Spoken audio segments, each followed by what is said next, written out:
Welcome to Flat Earth Debate, Uncut and After Show. I'm your host, Nathan Oakley, and if you are new to this channel, or you've not done so already, then be sure to subscribe, hit the bell notification icon, and join button if you'd like to become a Nathan Oakley 1980 channel member and keep up to date with the Flat Earth Debate.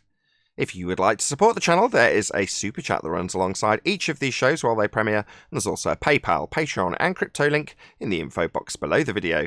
Speaking of Patreon, I'm going to do a quick shout out to all of you who do support me on Patreon, so a massive shout out of thanks and appreciation to Guns of Navarone, RMP, Troy Shuker, Bose Nail, Justin Duso, Joseph Pizarro, Samson, Maris, Harry Blade, Mobile Max 777, Neo the One, Lost Cat FE, Rob W, Open Minded, Reese Pound, Del West Watson, Mike, Muted, Dick Earth Skeptic, NA Literalist, Maria Nealons, Unbelievable Productions, Blue Ridge Ranger, Rob H, Nathan Thompson, The Real Gabster, Windrider, Liam Nedrick, Erwin Jennisons, Abraham Mohammed, Dave Rakia Gafford, Naibai, Adrian Quintana, Skeptic936, Life is Short, Fireball X, Texas Mike, Edwin Johnson, Kirsten Smith, Alexander Main, David Wayne Foster, and Dank. So another massive thank you to all of you for supporting me on Patreon.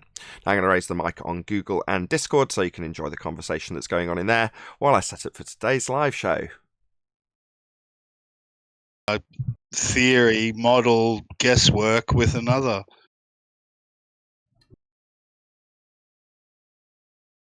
Yeah, it's models are archaic.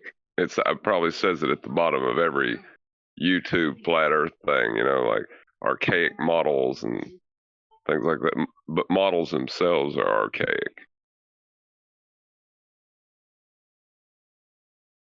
Yeah. In many ways, I agree with there's underneath the videos about an archaic model because that's what we argue. It's like, yeah, because we don't punt a model.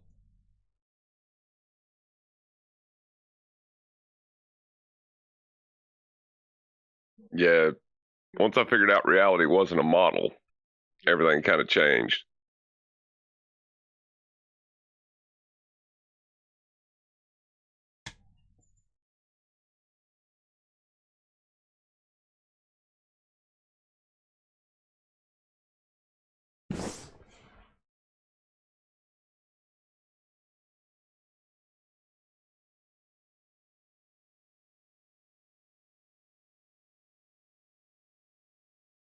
There was a guy last night on 24/7 that even after, you know, R was completely destroyed, he kept on wanting to say, well, if the Earth is flat, blah, blah, blah. And I had a high speed come apart, and I was like, no, it's not if the Earth is flat. The Earth is flat.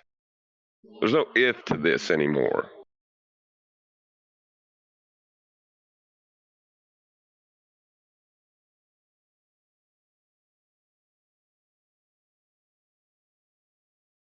Yeah, and a lot of phenomena are not investigated in that context, are they?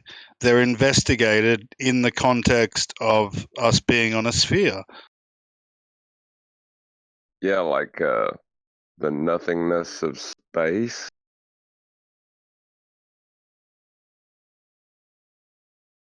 You don't. A lot of research is done under the assumption of us being on a ball. Yeah.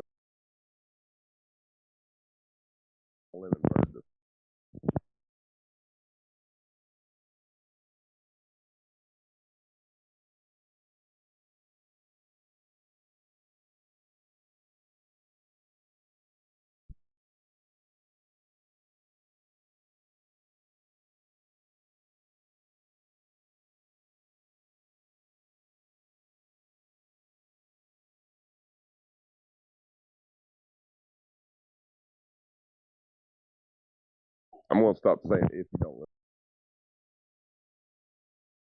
There is no. Of course, Neil and 10th Man have both vanished from the Google Hangout. So there's very little conversation, obviously. Normally 10th Man that holds the conversation together in the pre-show, right? I'm trying, but I suck at it. Didn't quite hear that, John.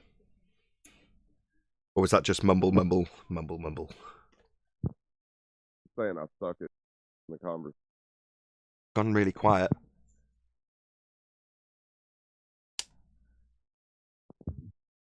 I'll drop going. Super, super quiet.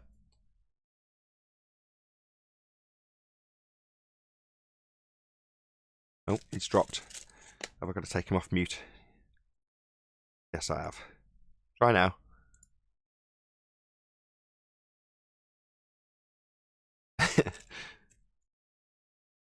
The elevator music. Dun, dun, dun, dun, dun, dun, dun, dun. Can you hear me now? Yeah, it's a little bit better. I finally got Skype in a while. Got Skype? Well, then if you can send me a message. Drop me an email at nathanoakley1980@aol.com and I'll send you my Skype address. You can add me. AOL.com? Yeah. Dang, say. that's an old email.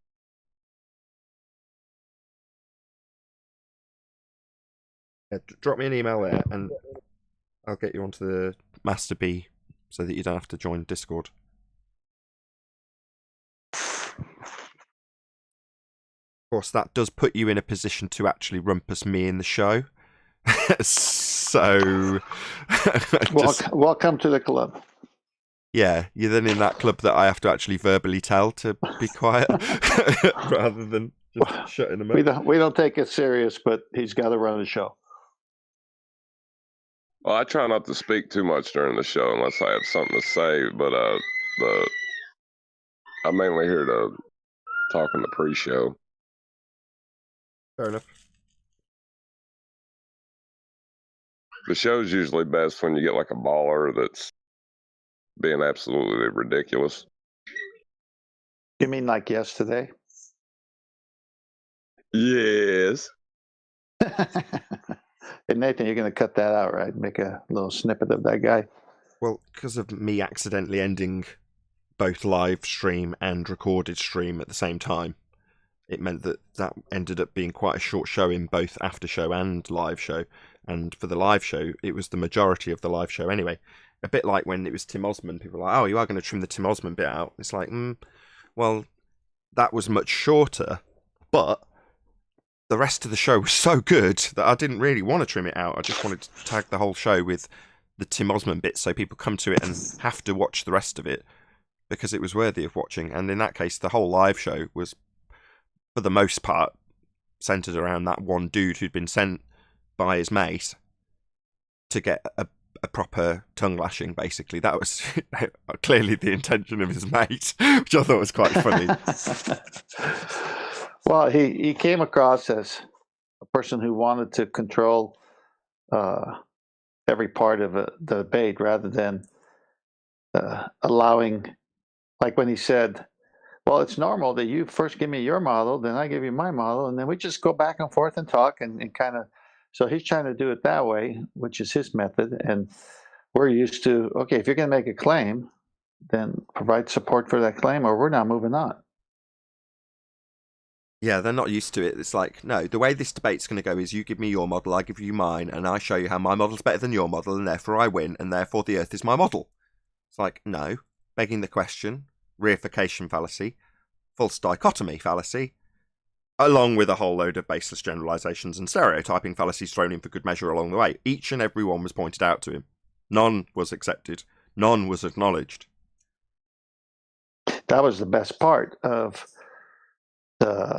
from an audience point of view, at least mine, was that when we talk to people or others who might listen to a show in the future, they're not generally trained through having their own debate show to recognize or call out. And even if they recognize, they don't know what to call out. But that show yesterday, every time that guy did a fallacy, you recognized it and called it out. So it's a really good teaching lesson of how to spot those things. Well, I dearly hope so. Oh, it was. I kept writing notes after. Now, it's one thing for me to learn it, but I need to, practice it and understand it more to be able to spot it. I mean, it's like your sensitivity to it is much higher than ours, so you get it quicker. I don't know if that's true either, but you're complimenting me and I'll just take it. Yeah, great, thank you. No, it is. It is. This is nothing to shy away from. I mean, no one said, no, that's not that kind of fallacy. They just keep creating other fallacies. Right. I mean, if you call someone on a fallacy and you're making a wrong judgment on their fallacy, then they could just overcome your wrong judgment fallacy and keep talking. No one's done that.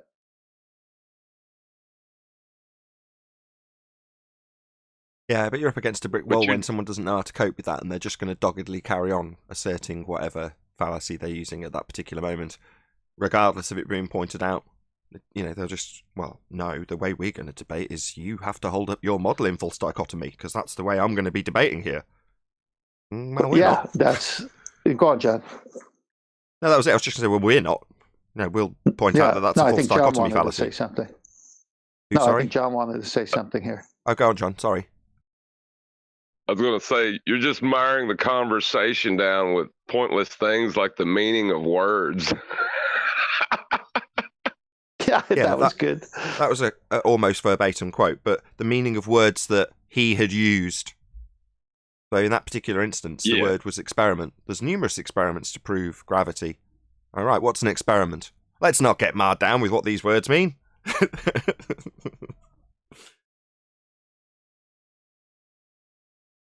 Yeah, it's kind of important one, isn't it?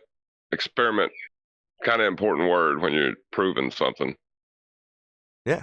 What's an experiment? It's like a car dealer telling the prospective buyer, yeah, there's a V8 in there. Yeah, can I see it? Well, let's not get mired down with the size of the engine. Look at this upholstery.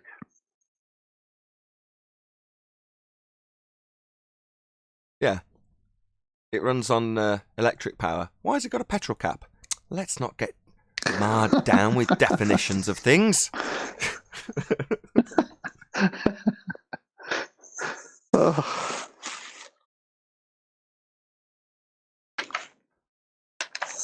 Yeah, when you ask them for what science was. Yeah, they don't know. Go on, John.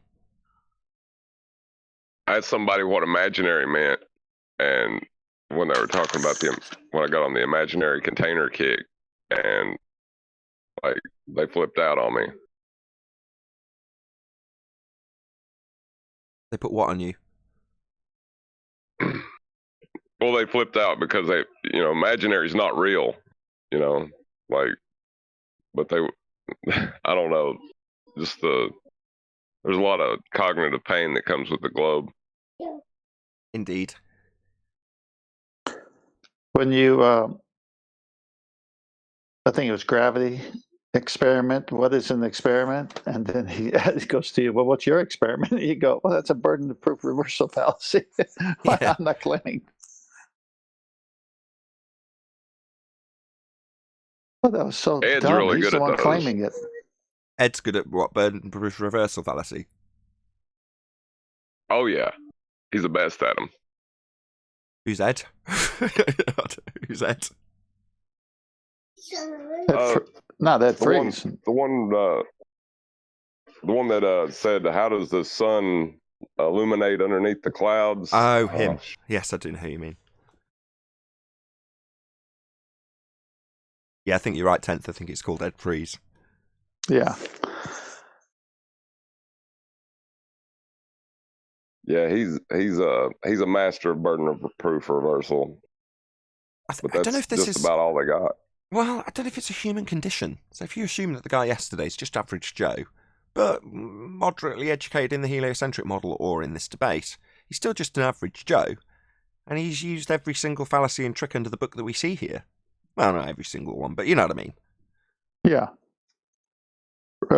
Let's just say 5 in a row, maybe. But therefore, wouldn't that just be the human condition? And I've seen it from our own side. From, it doesn't matter if it's, I'm not picking on you, 10th, but if it's a religious connotation that's being debated about, I see the exact same obfuscation, use of fallacy, those same exact things. So I just think it's a human condition as opposed to a globe thing. Especially when you've got... Go on. No, I I agree, because if you're going to go on Holy Scripture and something that happened 2,000 years ago, or even if you go Old Testament and say it happened much longer than that, you can't bring the scientific method into that. So you're going to have to go to evidence, and you're going to have to say, were there any eyewitnesses, how many documents, how close, or were there eyewitnesses alive at the time, and were there other eyewitnesses? And it's a more of a court type evidentiary way not to court. go about it. No, not legal. Historic. It's a historic standard that you're utilizing. Well, yeah, that's fine too. So the point is, you got to stick to those rules of that, but they try to bring it over to the scientific to prove faith, and it's like, no, don't do that. That's not the way to do it. Well, this was specifically about a firmament container. It's like, I don't know what's containing the gas. I know we must have containment, but water's above, and it's like, your historic standard's not going to fly when it's something that's completely unverified. Sorry. Well, no, what I'm saying is this, is that we know we must have a container. Then I say, well, the scriptures do talk about something that would act like a container, the firmament. And then they'd say, well, yeah, but you can't prove that. I go, I'm not trying to. I'm just saying that I already know the antecedent is a container. So for me, it works because it doesn't go against what I accept to be evidence from I agree, historic. and I get that, and I understand and respect that. However, there's a lot of people who would actually put it forward as an argument. No, you can't. You can't do that because I don't know what it looks like. Well, exactly, but using scriptures as the argument is woeful and in some ways embarrassing, because it's not a standard that's comparable when you're talking about the physical and natural world. That's got its own standard. Science Correct. is the standard for the physics of the world, the physical and natural world. Yeah, it's sort of futile, isn't it? Well, I just think it's bad. It's just a bad standard to utilize. Unless, excuse me, let me cough. Same applies to, historical evidence of Columbus or whatever. Just make the same argument for their side if you want to flip it away from flat Earth. I don't mind either way. It's just a rubbish standard. Yeah, let me interject. When I'm talking to a Christian, it's perfect. We both accept it from the point of view we accept it. When I'm talking to a non-Christian, I agree with what you're saying. Well, not even Christian, historian. When you're talking in a historic standard, in a historic context, then it's perfectly legitimate. If anything, a lot of the biblical historical standards are met far quicker than a lot of other things. That's the thing that I find quite, not amusing, but not even surprising. It's just when you actually go to people who provide a historic standard of evidence, the Bible's actually very well padded, shall we say. There's a reasonable timeline that you can follow in terms of the historic standard. It's very historic in the sense that the Smithsonian uses it for their archaeological finds and everything else, and places, people, and things, and cultures, and cultural things that belong to that group of people have all been validated. So historically, yes, but I'm talking more so you could be a historian and agree that the Bible has a lot of things that validate itself in findings in archaeology, but that historian may not be a Christian. He just might be a historian. Whereas I'm saying, if I'm talking to a Christian about flat Earth, so if I'm talking to a Christian about flat Earth, but he's a heliocentric at the moment, then I'd say, well, what do you think Genesis 1 says? He says, well, let's go to it. And we go to it, and he says, oh my gosh, I never, really? The sun, the moon, and stars were put inside of something called the firmament? I go, yeah, it says it right there, doesn't it? Okay. And they just let their eyes pop out. Yeah, sure. And again, you're narrowing it to the context of a Christian discussion, but I'm saying to use that claim that things have been put in places, that's a pretty bold claim. Now, the way you'd back that up in physical terms is with a standard of physics as opposed to a standard of history. So it's just a claim that's being made about the physical natural world in that example. Well, that's not going to fly, as much as I can agree with the historic legitimacy of the what's it? I was going to say paper trail, but it's not the right word. But you know what I mean? The history extending back. I know what you're saying, but then it lends itself quite well when you say, how can you have gas pressure without a container? Now, see, that to me is You just have to say it. You don't have to say firmament. You don't have to prove firmament. You just have to say, how can you have gas pressure without container? Agreed. And when people do, and they have, I can't remember the reason I started this conversation, but it's just, it's just the standard that we adhere to here is one of physics rather than one of history. Well, that's why you went through the way you did with that guy yesterday, because, like I've said on other shows on the same subject, this show is interested in the scientific method, validation through experimentation.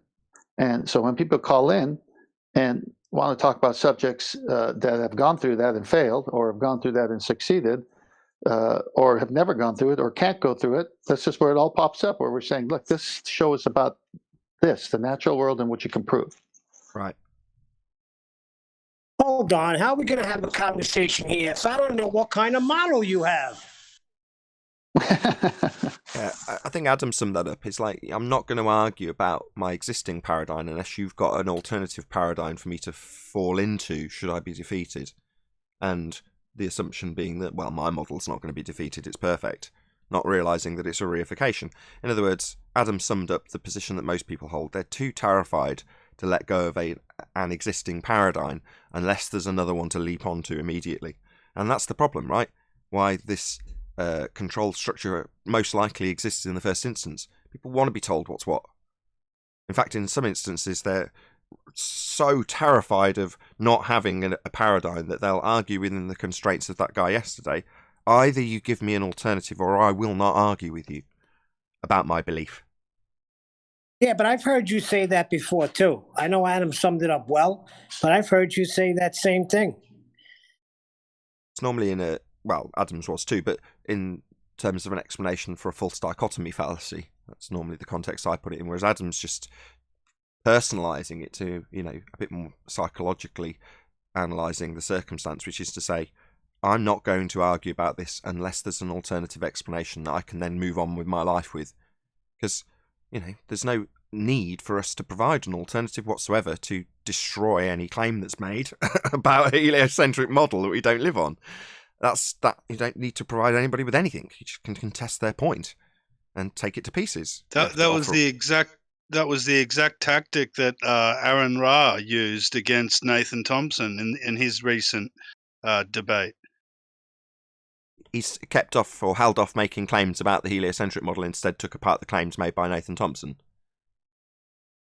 Yeah, and said that if Nathan couldn't provide a model, that he wouldn't, that he had nothing to challenge his model with because of him not having a model. And did Nathan Thompson point out the false dichotomy and reification fallacies that are being utilised in that example, or not?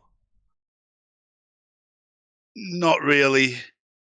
That's fair enough. I mean, if you don't recognise what's going on, then you don't recognise what's going on.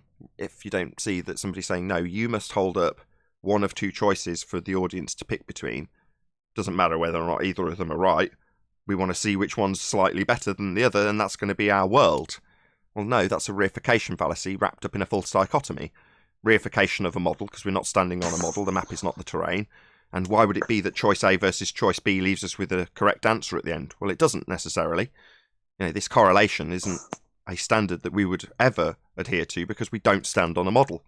But Aaron Ra's going, either you've got an alternative model to argue about, or my philosophy wins. My philosophy's reality then. Unless you've got a philosophy that you can argue the counterpoints with. I don't need one to pull apart your philosophy and point out how we don't live on your model.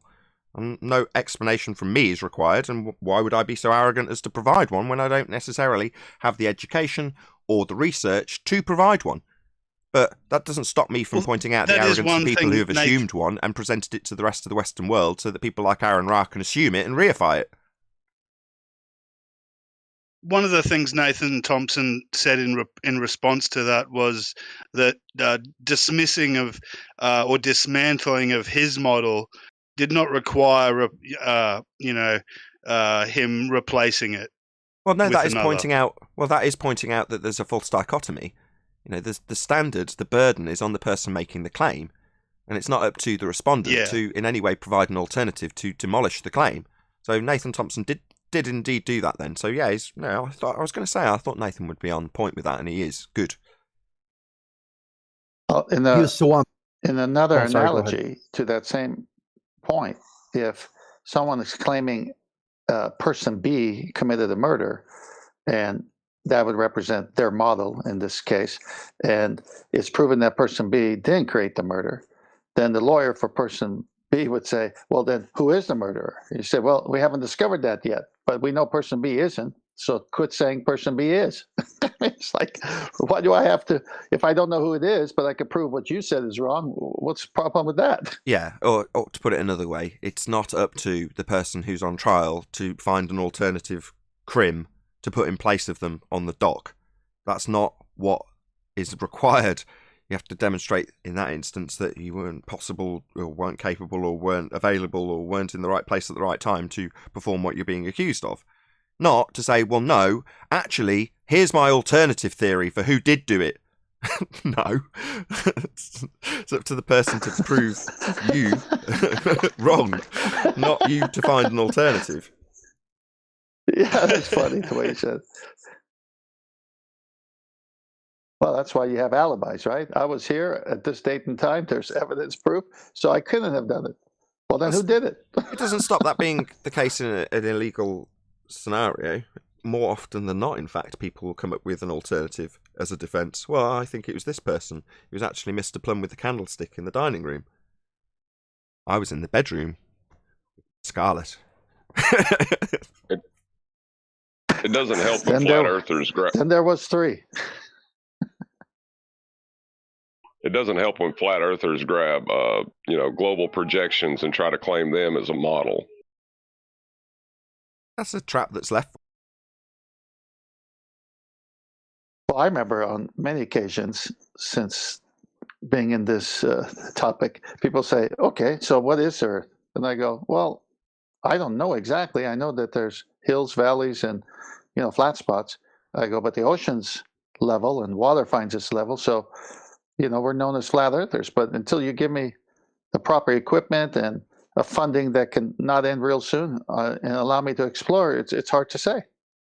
I've chatted with Mark Sargent personally about this. I've sat down over a table and discussed this with him, and in many calls and discussions that I've had with him personally, some of them broadcast.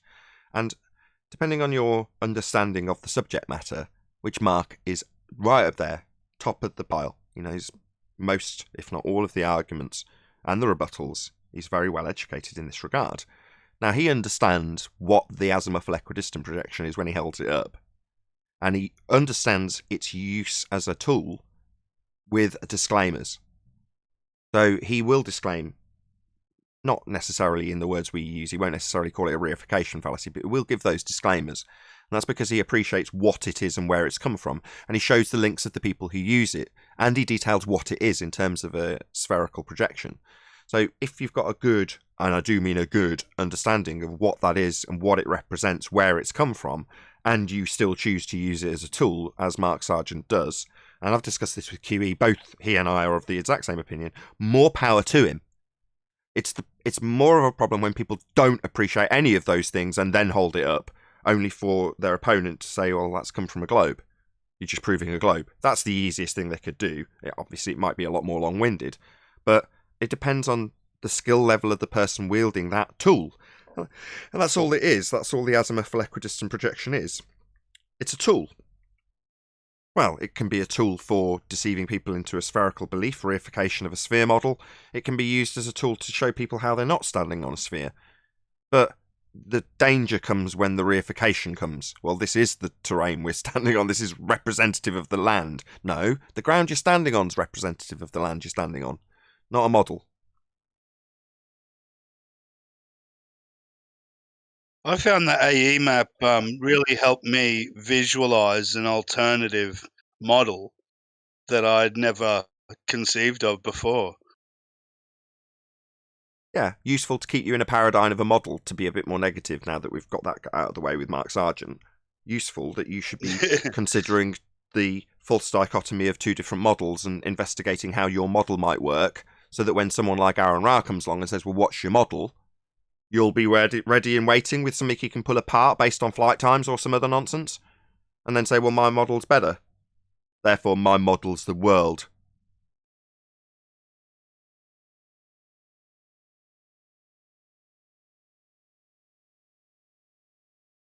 Who is Aaron Ra, and what's his position on? Is it Glober? I mean, who is this guy? The Glober atheist. Yeah, he's a Glober atheist, anti-flat earther, Glober atheist. Got it. Yeah.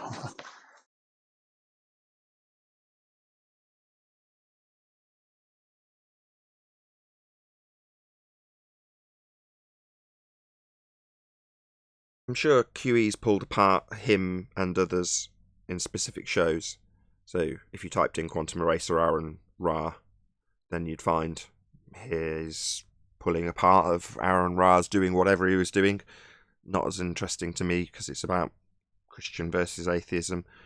But yeah, he's certainly featured in some of QE's presentations. I don't know. I don't watch him. I don't know what he's about really, other than seeing clips of him. I've seen his picture and his name, but I don't watch him. Same here. So, I've got a vague idea what he does and who he is. But only because I've seen, like I say, him appearing on people like QE's show being pulled apart. Or, in this instance, we've got John telling us about him not wanting to debate because the opponent wouldn't accept a false dichotomy fallacy. It just tells you a little bit about what the person's like. I don't know him.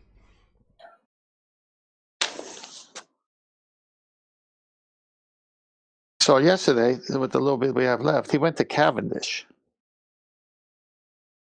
Yeah. And I'm trying to see here what I wrote down on that, but he was just calling that an experiment. And that's where he got all tripped up when you said that's not an experiment. And we don't see it in nature.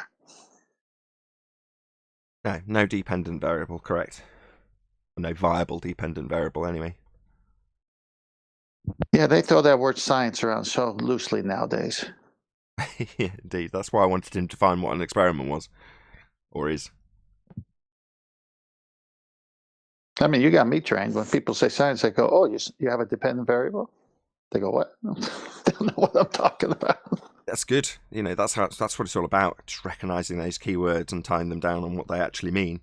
And, very quickly you'll find that they might get objectionable to the fact that you're asking them to define the word that they're about to use as a proof that the sphere is beneath your feet rather than the model they're actually arguing about, reified with the word science or experiment or whatever use of magic that they want to employ when they don't actually have any science.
Welcome to Flat Earth Debate Live. I'm your host, Nathan Oakley, and if you are new to this channel, or you've not done so already, then be sure to subscribe, hit the bell notification icon, and join button if you'd like to become a Nathan Oakley 1980 channel member and keep up to date with the Flat Earth Debate. If you would like to support the channel, there is a super chat that runs alongside each of these shows while they are live. There's also a PayPal, Patreon, and crypto link in the info box below the video. Most importantly, if you'd like to join the discussion, simply mute the page you are currently watching, then click the link in the info box below this video to join the panel and express your views on the nature of Earth. If you do join, please don't swear. If you do, you'll be ejected. And if you are, please don't try to rejoin the stream using sock accounts. You'll be warmly welcomed back on the next stream. Please also share the show on social media. Sharing the show obviously increases the live audience, but this in turn increases the chances of a more diverse panel, so please share the show on Facebook and Twitter. One last time, if you're new to the channel or you've not done so already, then be sure to subscribe, hit the bell notification icon and join button to keep up to date with the Flat Earth debate. Now, we are joined by 10th Man and Neil in Google, together with a whole bunch of people in Discord. So welcome, one and all. Hello, hello, everybody. Hello, hello. Hello. Hello, good morning, good morning, good morning. Any evidence of a physical geometric sphere-edge horizon, formerly known as the curve of the Earth? The beautiful black swan took care of that. There is no evidence for that. Any evidence of axial Not as long as the rotation? horizon's an apparent location. Yeah, as long as it's non-physical, apparent, or refracted, or whatever word they want to use in defense of the black swan, then it's no longer physical and capable of deriving an R value from it. Bye-bye, globe. You don't have a physical sphere edge for a horizon anymore. Any evidence of axial rotation of the Earth-based variety? I'm unmuted. Great. So I just came in here to say two things. One, if you post the recording and cut out 80% of my audio and even dub in your voice in post, is that winning an argument or is that being afraid? Because you could have just as easily separated my audio, played my audio and your audio, but you just cut mine out entirely. That shows weak debate. Did you feel that? And it shows Sorry, let me get this straight. Did you feel that you had some sort of winning argument removed from the conversation when it was a live show? I had plenty of my argument removed. I'd say about 80% of it. What was your argument? If you don't present it, then how is the if you remove it and you just I've heard you moaning. Now I'm asking, what exactly did you feel was proof of anything? All right.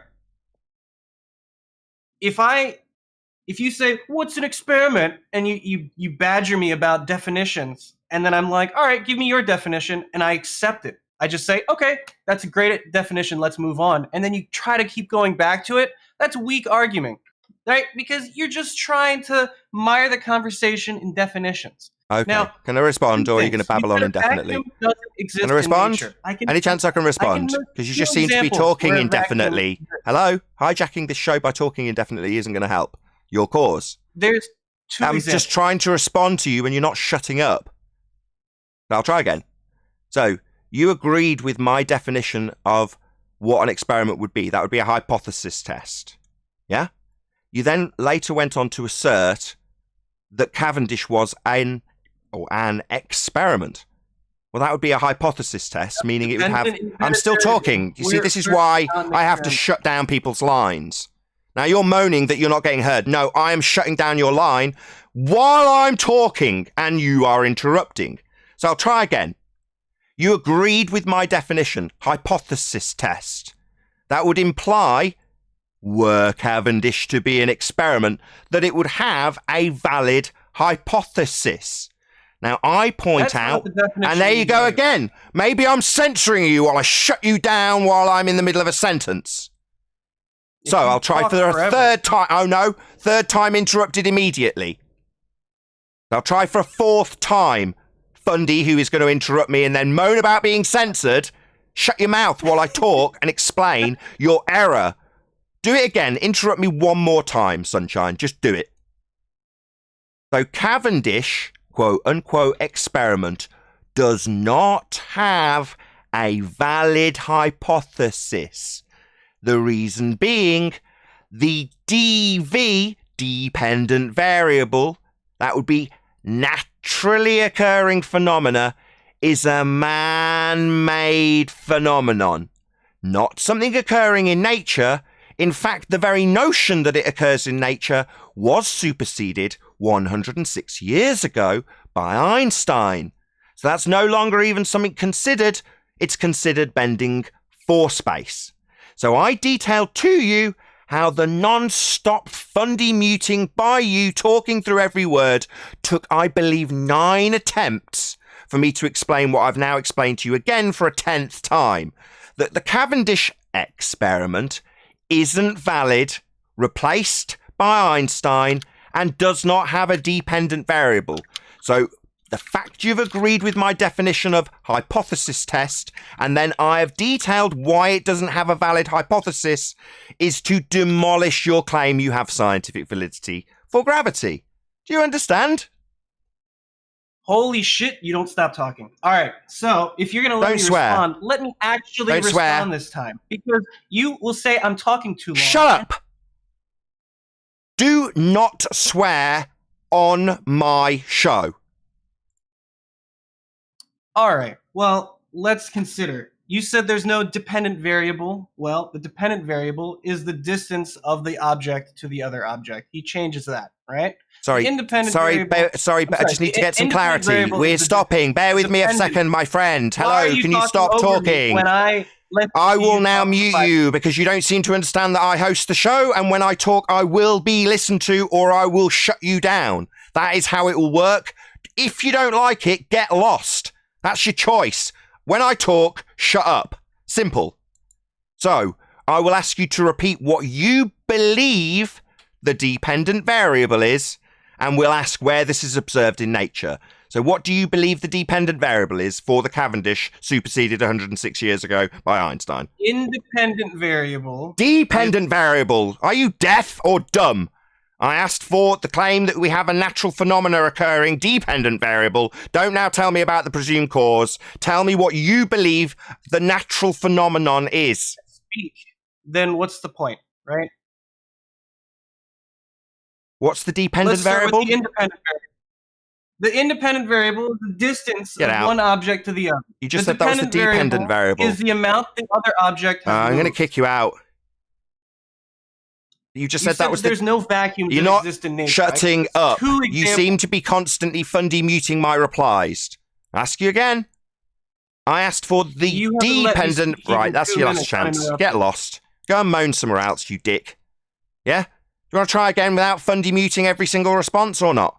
Last chance. We asked for the D, and he immediately talks through me. You're going to bitch about getting censored again while you're censoring every word I say? That's better. Good dog. So, we asked for the dependent variable, and there he goes, immediately fundy muting me. Get lost. Get lost. Get out of my show. You're clearly here to cause double speak obfuscation and not listen to anything, because every single time I start talking to respond to his claim he's got a dependent variable, then immediately substituted as the independent variable, he talks through me. So get lost. You're being unreasonable. So get lost. Doug, this guy's amazing. He comes on for a second chance, and he doesn't even know how to answer dependent variable. Yeah, immediately starts telling me what the independent variable is. I've made it specifically clear what we're asking for. He won't give it. He doesn't have one. The independent variable is torsion bar Who's twist. that? I just got back. That's Daddy? Yes, Neil. Moving on. Any evidence of axial rotation of the Earth-based variety? No, that would, if it was, then you would have an Earth-based Coriolis effect. But we don't have any. What, did he go home and do homework last night? No. Came back and moaned that he was being censored. Because me wanting to be heard on my own show apparently isn't reasonable. He should be in a position to talk through every sodding word I say without that being ever an issue. Oh, so what? Claim censorship? No, I detailed how Cavendish isn't an experiment is out of date 10 times. But he spoke through every single word and then claimed he was being censored when he didn't listen to a word of it. The 10th time I explained it today. Did it get any acknowledgement? Absolutely not. I got told that, no, it does have a valid DV. The IV is blah, blah, blah, blah. Talk through you, talk through you. Just here to obfuscate and double speak. It's amazing that he goes right to the IV, which is the thing you must manipulate to see what happens to the DV. But how do you know what the IV is if you haven't experienced it? How do you know what to manipulate if you don't know what the DV is first? So it just keeps coming back in. Doesn't he get it? We don't want you in here. I'll take you off server mute today to get lost. Go away. I asked you about 5 times not to interrupt my responses. I tried 10 times yesterday, Daddy. So you aren't tolerable as a guest. You just think you have the opportunity to talk through me constantly. And when I stop you, you moan. Yeah, you haven't acknowledged that you don't have as valid science for gravity. All you've done is tried to justify what the DV is by telling me what the IV is. That's where we're at. Now, do you want to try last opportunity? I've given you about 5 last opportunities to actually have a reasonable conversation. You haven't given me an opportunity because you keep talking through me. And then you'll accuse me of So talking... you just want to moan about the formatting of the show? You don't want to give us a DV? Then fuck off. Get out. Piss off. Don't come back to my show. Wow, I thought he was going to come back and give us the DV. Well, no, he wants to come back and moan about the formatting.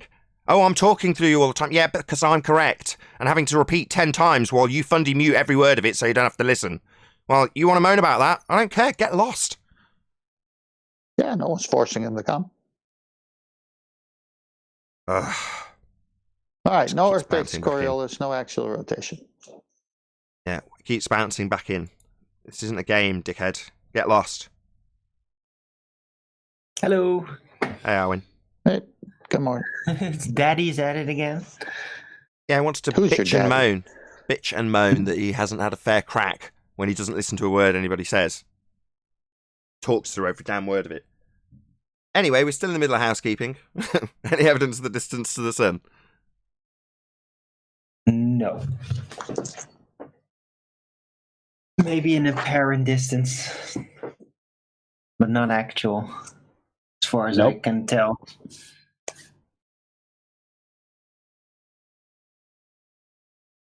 Any evidence of a self-perpetuating molten iron core at the centre of a presupposed spherical Earth? Fairy tale. Cartoons. Oh, the R value. Any evidence of the presupposition thereof? The R value.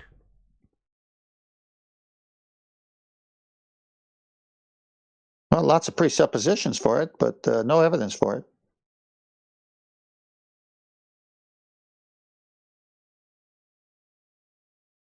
Any No scientific... tangent line. Say again, George? No tangent lines. No tangents, right. They haven't got a straight line to a physical horizon anymore. Black Swan, baby. Any scientific evidence of gravity? It's a reification fallacy. Yeah, good There answer. is no downward bias. I had to explain that to somebody on my show in the last 15 minutes today. I couldn't watch. I was setting up. I was tuned in for the majority of your show. Go on. Tell us all about it. He heard about it, about the concept. So he's like, oh, incoherent magnetic attraction. So it's like, okay, so if something is universal, then why would you assume it could be incoherent? Like, something might be incoherent somewhere, but when it applies to something that is universal, that's like paradoxical, at least verbally, at least semantically. So, but yeah, I just tried to explain relative density and that, he said, but a helium balloon goes down in a vacuum. It says, yeah, because that evacuated lower pressure gases surrounding the helium balloon has a lower density than the helium balloon, so it'll go down. But if it was filled with regular air, it would go up. Because the only thing that matters is the relation between the density of the object and the density of the medium. That's the only thing that matters. Right, and if there is no medium, then there's only one medium that's being described, i.e. stuff in it. That would be the balloon itself. So the balloon itself in that example has helium expanded in all directions and filling the helium balloon, which is somehow put into an arbitrary, very unnatural circumstance of being in a vacuum without it popping. Okay, but inside the balloon, the gas isn't pooling at the bottom, regardless of the balloon itself being in a vacuum chamber. The gas inside the balloon isn't being affected in any way, shape, or form. It's still filling the space. Right, it'll still go wherever it can in the available volume. Hey, Adam. Afternoon, guys. I like that helium balloon in a vacuum chamber. It's a very good example of gas pressure and how balloons work and how that relative gas pressure of air pressure outside, and when you take that away, you see how powerful just those little heliums are with nothing else compressing it in the atmosphere. The balloon expands. So that's how powerful those little tiny millions and millions of tiny collisions are enough to expand that balloon and hold that rubber stretched. It's great examples to me of the power of these collisions. Indeed. Speaking of collisions, any evidence that you can have, last but by no means least, gas pressure without the necessary antecedent of a container to press upon? Helium balloon in a vacuum chamber. It's got a chamber around it, though. The helium balloon itself is a container for gas to press upon, and as I said earlier, it's expanded equally in all directions to fill the availability of volume. It's not pooling at the bottom of the balloon. Not going down, go boom boom. You got a good point there.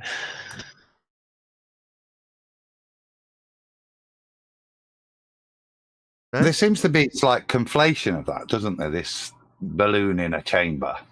As if the fact that this helium gas in the balloon, and then you put that in a vacuum chamber, as if that demonstrates the behavior of gas in a vacuum chamber. It doesn't. It shows the effects of a non-rigid container when you manipulate the external pressure and how that affects the internal pressure of a non-rigid container. It's all that's showing to me, those vacuum things. It certainly has no demonstrative purposes with regards to gas behavior when placed into a...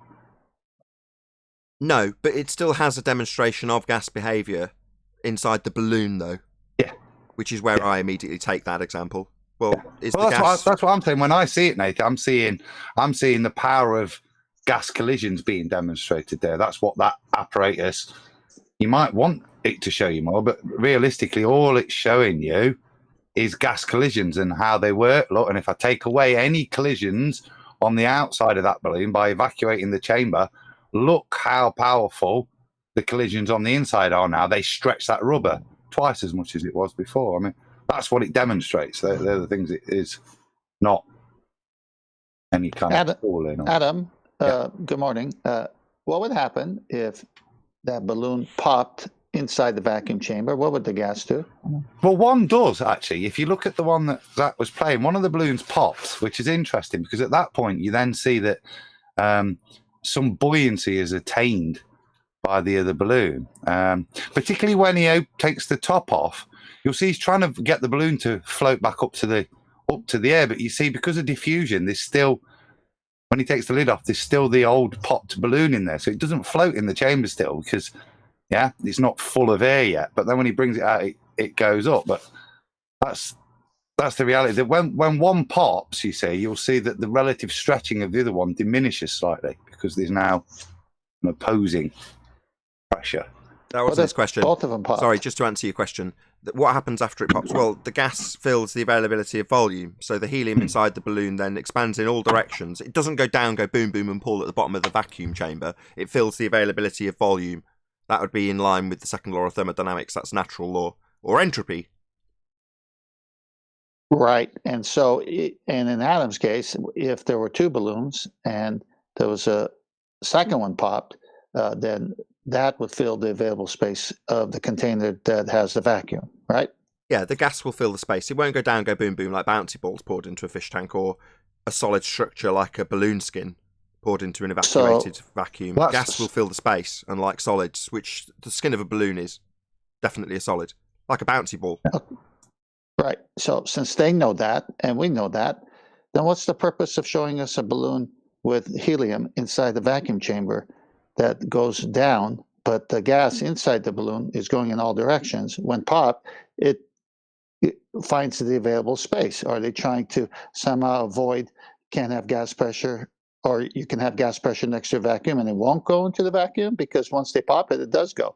Well, you can either attribute it to stupidity or you can attribute it to malice, but divining people's thoughts in this regard is kind of irrelevant.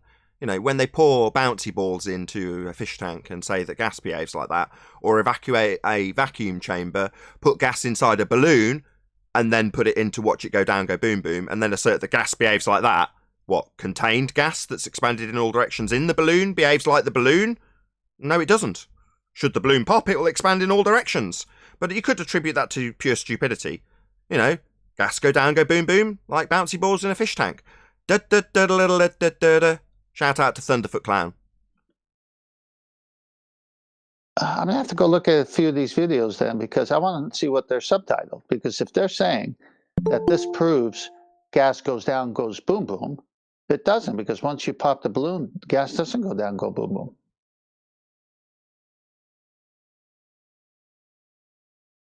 Yeah, a combination of a solid and gas mixed together to form what we call a balloon. Yeah, an inflated balloon will go down in a vacuum, irrespective of whether what gas is in there. The simple fact that what you've got is more dense than the vacuum is what you're demonstrating there. The contents of that solid container are kind of irrelevant with regards to what you're demonstrating, because the main thing that's occurring there is the density differential between the solid skin of the balloon, in respect to what it's filled, and the couple of molecules that are in that vacuum. But that's your point. It's contained. Yeah. Did someone say container? Yeah, balloon's a container. If I you would hope put or popped a balloon inside a vacuum chamber and removed the balloon's weight, and the floor of the vacuum chamber was pressure sensitive like some scales, it would register the weight of all the helium molecules, or whatever it is, it's helium. It would register the weight of those helium molecules, and it would demonstrate that they have mass and weight. What? So you can weigh a helium molecule? Of course you In can. a container. Well, the thing is about helium molecules, they will dash off, but if you contain them within an environment, they... Oh, so you need a container then? So, Flatsoid, you're right. Yeah, we definitely need containment. How do we have gas pressure on Earth if it's not contained? It is contained by gravity, of course. No, that's not a container. Gravity is not a force, nor is it a container. Something like the wall of a container exerts a force on the molecules, just like gravity exerts a force on the molecules in our atmosphere and holds them to the Earth. It's very simple. Atmosphere's an oxymoron. That's an assertion that you've got sphere-shaped air, and we don't have sphere-shaped air, so we're not going to assume that air is taking this sphere-shaped with the sphere-shaped air laws that go along with it. So no, we're not going to beg the question of sphere-shaped air and atmosphere, because that's your begging the question fallacy wrapped up in your assumption of sphere-shaped air. So let's not do that.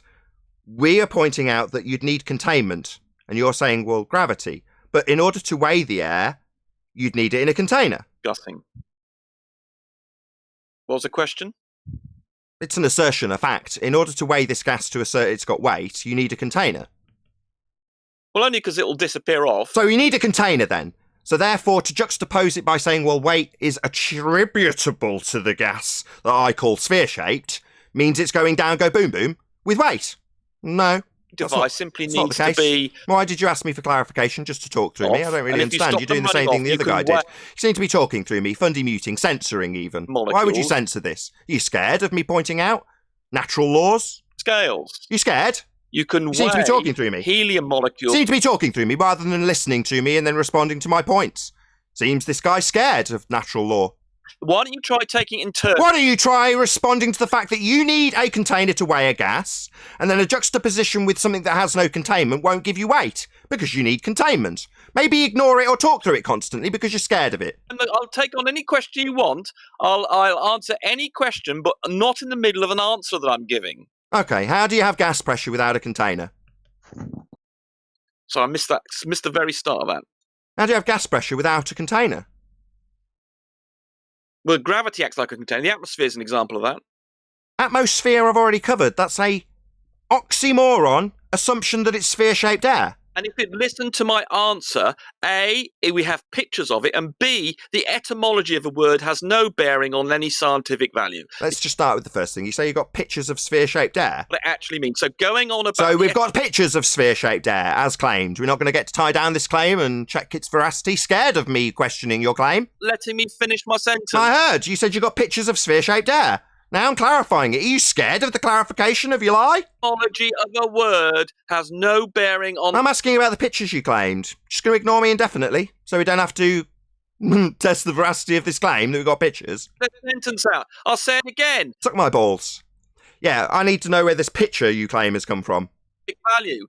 The etymology of a Don't care about the etymology. I'm asking about the pictures you just claimed. Maybe ignore me indefinitely. Scared of clarification of these pictures you've claimed? bearing on the science of the Yeah, you subject. keep talking about the etymology. Nobody cares. We're asking about the pictures you've just claimed. Maybe ignore me indefinitely. I'll make a declaration that he's scared because he doesn't have any.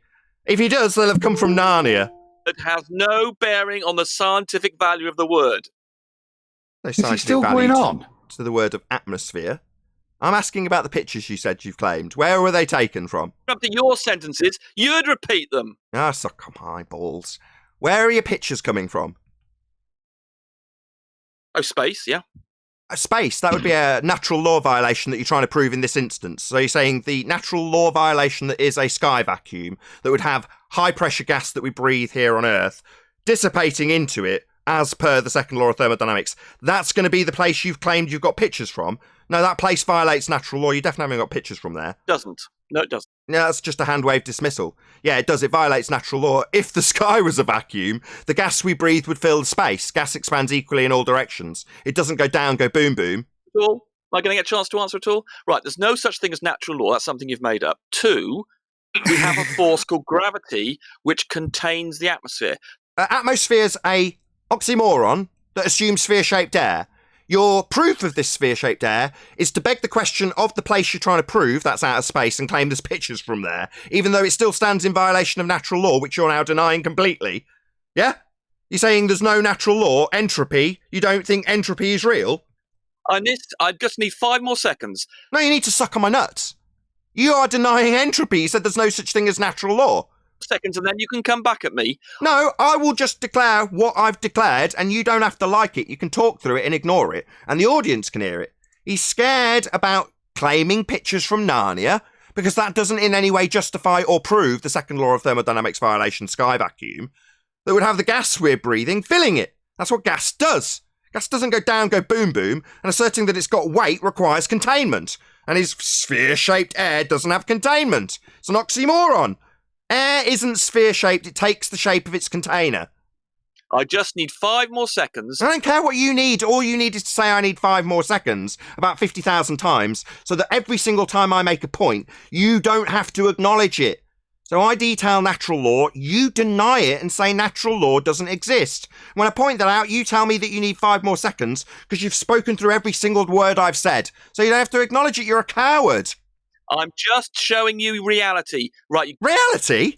Second law of thermodynamics. That's reality. It's natural law. Law of nature occurs always. That is something that is absolutely real. You're saying it's not even real. Entropy's not real, according to you. I have no respect for you anymore if you deny entropy. Effectively have little springs on them, pulling them towards the earth, and that's why... What? You think gas particles have got little springs on them, pulling them towards the earth? No. Inside a balloon, inside a vacuum chamber even, the gas will be expanded equally in all directions. It's not pooling in a balloon, you idiot. I don't understand the difference. Oh, now it's ad hom I don't understand. No, I understand that gas expands in all directions. In a balloon filled with helium, it's expanded in all directions equally. It's not pooled at the bottom. The earth, not away from it. Well, it does to some degree pool at the bottom. Oh, it does? You think gas goes down, go boom, boom? So you think that the helium balloon in a vacuum chamber is fatter at the bottom? If you had a rigid box... That's ignoring me. So, yeah, feel free to obfuscate and talk through every single word and then ignore me when you do listen. You're just demonstrating your cowardice. I'm trying to answer the question. No, you're not. You're ignoring every question I put to you. You're an abject coward. Hello, you don't like me answering your questions, do you? What, we're saying gas has got little springs pulling it towards the earth? It's the most absurd thing I've ever heard. Question. You don't want me to answer your question. You said you've got little springs on gas particles. It's absolutely absurd. You don't like me answering your questions. I heard your answer. It's absurd. Are you deaf? My answer again. You see, you won't let me answer your question. That's all you've got to claim I'm not listening when I've heard. I heard. It's got little springs on it pulling it towards the earth. No, that would be weight, which requires containment, something you've not acknowledged. I've defeated this argument. You just keep circle jerking back to it. What, gas has got weight? Well, where's your container? Some helium in a container. So we need a container then. So back to my original question. How can you have gas pressure without a container? If you put some helium in a container, So we need a container, and Earth doesn't have one. Bye-bye, space. Space is fake. You need containment. some of the container. Yeah, we know we need a container. Rumpus knows we need a container. You all know in the audience we need a container. Containment is required for gas pressure. That's right, Rumpus. Well, your sphere Earth model doesn't have a container. Slightly greater than the top of the container because of the weight of the molecules. There you go. So we need containment. So how do you have gas pressure on a sphere Earth model without a container? Gravity pulls it down. You don't need a container with the Gravity's to assert that gas goes down, go boom boom. And it doesn't. It expands equally in all directions. It gets to a limit. It will only go so far. Gets to a limit? So special pleading now? There's a force called gravity that holds it. Oh, so back to asserting your fundy belief in a non-force force that's not going to act on gas and doesn't violate entropy that you deny. It doesn't violate entropy. Oh, I thought it didn't exist. I thought natural laws didn't exist altogether. Now it just doesn't violate this natural law you claim doesn't exist. What do you think holds... Why are you asking me something? Gas does not go down, go boom boom, Rumpus. It's not got little springs attached to it pulling it to Earth. I can demonstrate it by putting any gas into a helium balloon, or any gas into a balloon like helium, and showing that it expands equally in all directions. Other than a special pleading fallacy about your sky vacuum you think you got photos from, you don't have anything that violates this natural law. Oppose forces. Entropy cannot oppose... Why are you talking about entropy? You said there's no natural laws. Just like... Why are you now talking about entropy and appealing it? Why are you appealing to this thing that you don't have? We've got about 5 subjects on the go, and I'm trying to pick on one of them and finish it off. So you're talking about entropy and why doesn't the gas disperse and why it's a violation of the second law of thermodynamics, not that you know the difference between the second law of thermodynamics and entropy. And the reason is entropy does not oppose forces. It tells you what will happen when forces are present. And there are forces present in the atmosphere, the gravitational forces, and entropy will just tell you what will happen to the distribution of molecules and things under those forces. It doesn't oppose forces, just like a brick is held together because of the forces between the different parts of the brick. If entropy was able to oppose forces, a brick would fall apart, but it doesn't because the forces inside a brick hold it together, just like the forces holding onto molecules hold them to the Earth. Oh, I see. So, like a brick, does gas have intermolecular bonds? No. So it's not comparable then? Any sort of forces doesn't matter. Any sort of forces? A brick's got intermolecular bonds and gas doesn't. Unlike a brick, gas expands in all directions to fill the availability of volume, Rumpus. Why are you comparing fictitious forces that aren't a force with intermolecular bonds that a brick has? Gas doesn't have those, mate. Are you thick? Because I'm demonstrating the... You're not demonstrating anything. You're making a false comparison with bricks that have intermolecular bonds with gases that don't. Stand. You seem to be talking through me. You scared? You scared of me pointing out that bricks have intermolecular bonds, coward? I'm more than happy because I can expose you on every single example. Right, so Nathan, you know that there's a force pulling you down when you go. I know that there's no intermolecular bonds in gases, and you've just compared them to a brick and said it's like the forces that stop a brick flying apart. That's what it's like. No, those would be intermolecular bonds, not gravity. You're just a clown. Come the forces. You seem to be talking through me now. Who votes I get rid of him? Because he's lost. He's just compared the forces that are like gravity to intermolecular bonds, and gas does not have those. So he's lost. And he's just going to talk through every word from here on in. Coward. Overcome before he goes, entropy Nathan, overcomes gravity is what you're saying. Just And I'm ascertain pointing out from to you. him. I know he's rambling a bit, but can you just find out what these tiny springs are made of? Oppose the gravitational forces on a molecule in the atmosphere. What are they made of? I'm demonstrating to you a principle which you keep on using, that entropy can oppose forces. It cannot. It cannot oppose forces. It cannot oppose the gravitational force. The springs. Tell us more about that, Rumpus. I missed the start of that question. What springs? The absurd nonsense you spouted earlier. Yeah. We want to know what they're made of, these tiny springs, Rumpus. It's conceptual to explain to you in a way you might... Oh, conceptual? What does that mean? Does that mean real? Real? Does that mean real? Like we're describing here, the physical and natural world, reality. Is it real? The force, are you denying the force? Seem to be ignoring me. What a coward. Rumpus is getting absolutely annihilated today. And like an abject coward, every time we challenge anything he says, he ignores us. Because he's a total coward. So, Intermolecular bonds in a brick not comparable to non-force forces. I'll quote George Musa, gravity's not a force. So how is it comparable to intermolecular bonds that are holding bricks together? It isn't. Scales measure, Nathan. When you get on the bathroom scales, Yeah, they are don't forget force you measuring made up natural devices. laws, They too, on measure top of the that. force of gravity acting upon you. And you can put gas on a scale because, the container moves towards the gas. You can put gas on a scale. If you then put if you have a, for instance, what, a container?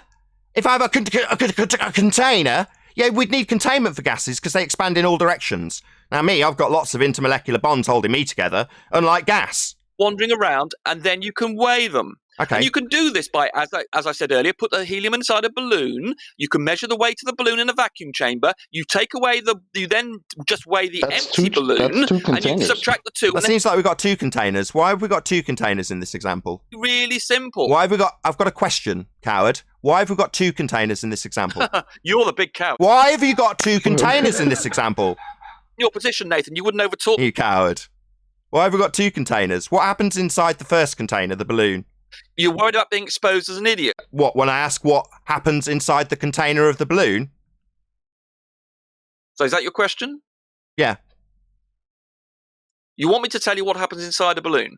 Inside the container of the balloon, does the gas expand in all directions, or does it go down, go boom, boom? It does expand. Inside the other container. Shut up! It behaves like a collection of bouncy balls subject to gravity. Oh, so gas will eventually pool at the bottom of the balloon then? I'm answering your question. So gas will pool at the bottom like bouncy balls would pool at the bottom then? Question, but you won't let me. Yeah, you just seem to be ignoring my response to your response to my question. So gas will behave like bouncy balls and eventually end up at the bottom of the chamber then? That's what helium does? Well, I'm not going to allow you to respond. I'm just going to tell you that you're wrong. No! No. If you put a helium balloon in any chamber, regardless if it's evacuated or not, the gas inside that balloon doesn't go down and settle like bouncy balls, you abject moron. Don't you understand how gas behaves? It fills the availability of the balloon equally in all directions. It doesn't settle like bouncy balls. What a complete idiot. Are you thick? So the only thing you've got to do is to overtalk me. It's the only thing you can do. Overtalk you? You've just decided to describe gas, helium, as going down like bouncy balls? Well, they settle, mate. They don't bounce forever. They're solids. They've got intermolecular bonds like bricks. Now, you might be too stupid to listen and too arrogant to feel that you need to listen, or in reality realise that I'm pummeling you and you'd rather not respond to anything, and then claim foul while I point out that gas doesn't behave like bouncy balls poured into a fish tank. Oh no, my friend. Inside that balloon, the gas expands equally in all directions to fill the availability of volume. It absolutely does not behave like bouncy balls. You're just thick, and I'll happily point that out while you cry foul, because I want to point that out without interruption from a fundy who's being demolished. Won't allow anybody to answer Nathan, him. can I ask him a question? Go on then. Feel free, Flatsword. Sorry, Rumpus. What happens if when this balloon that's popped in the container, what happens when the balloon pops? What happens to the gas? Well, if you have a nice vacuum chamber around it, you could still weigh those molecules, but obviously... That's not what he asked. Doesn't the gas eventually end up on the bottom of the chamber like bouncy balls? Bouncy balls don't. If they were perfectly elastic, they wouldn't. So you're saying if I pour bouncy balls into a fish tank, they bounce around indefinitely all over the place? If we were to say bouncy balls because we're making them big so you understand them... No, we're asking about gas. Does gas behave like your bouncy balls example and eventually settle on the floor of the chamber or not? I'm trying to give you an analogy you'll understand. Yeah, you seem to be telling me how you're trying to do something rather than just saying, no, I'm not stupid. I understand that gas behaviour is such. It will expand in all directions. Free expansion into a vacuum is described in the second law of thermodynamics, something you deny. You're saying it goes down like bouncy balls, mate, and will eventually settle like bouncy balls will. They don't bounce indefinitely, mate. They succumb to entropy like most things. Yeah? Well, gas, which doesn't have any bonds like bouncy balls, will expand in all directions in that chamber. It won't go down like bouncy balls. You're just thick. Even let me answer the other people's questions. So if you had bouncy balls that were perfectly elastic like atoms, in other words, they behave like atoms, you drop them in a vacuum chamber, they would bounce around. So you'd need... So if they were like gas, they'd bounce around indefinitely. Therefore, gas with elastic collisions bounces around indefinitely, and your juxtaposition between bouncy balls with elastic collisions bouncing forever, do bouncy balls actually have elastic collisions or not? Are moving around. He's ignoring me. So what he's done is he's juxtaposed bouncy balls that do have elastic collisions. Bouncy balls don't have elastic collisions. Gases do. So they're not comparable. So saying when they have a comparable elastic collision, they'll behave like gas and bounce around indefinitely. Well, yeah, gas bounces around indefinitely then. So it doesn't pool on the bottom like bouncy balls. These things aren't comparison because one has elastic collisions and the other doesn't. Bouncy balls don't have elastic collisions. Meters per second. You'd have to contain it, of You're course. just ignoring me and talking through me. Every single word I'm responding with is being ignored, ladies and gentlemen. This man's a coward. He can't debate. He has to talk through every single one of his opponent's responses. So I'm pointing out that his explanation with elastic bouncy balls is false, because elastic collisions are not applicable to solid bonded bouncy balls. They have bonds. They're not elastically bouncing off anything. So his comparison's false, and he's saying, well, if I compare bouncy balls and make them have elastic collisions, like gas, then it'll expand in all directions. Well, yeah, that would mean that they'd expand in all directions to fill the availability of volume, precisely as gas does, and he's admitted. That's what elastic collisions do. Mean that they constantly randomly expand and bounce off everything without losing any energy. Well, that elastic collision means that it's going to expand into the sky vacuum, making fake space his claim that he can't defend, because natural law does apply, something he simultaneously wants to deny here and obfuscate every single response indefinitely, and then claim foul at the end of it, no doubt. Just a second, people. That means it's going at the... Yeah, he's not listening to a word I say. Not a single word of what I respond to him with will ever get listened to. He's a coward. Contain it. So that's the problem with gas, is it's moving around at 500 meters per second, and to weigh it, you have to contain it. So therefore, without the container, there can be no pressure. You must have containment for gas. So if the sky was a vacuum, then the gas would fill that space. You need containment, as declared by Rumpus. If the temperature in a vacuum chamber was absolute zero, then you wouldn't, the molecules wouldn't be... Can you get to absolute zero? Is that something that you can achieve? I missed that. What was that? Can you get to absolute zero? Yes. You can? Oh, right. So that was a question. Not very nearly. Yeah, so can you get to, I'll say again, absolute zero? Yes or no?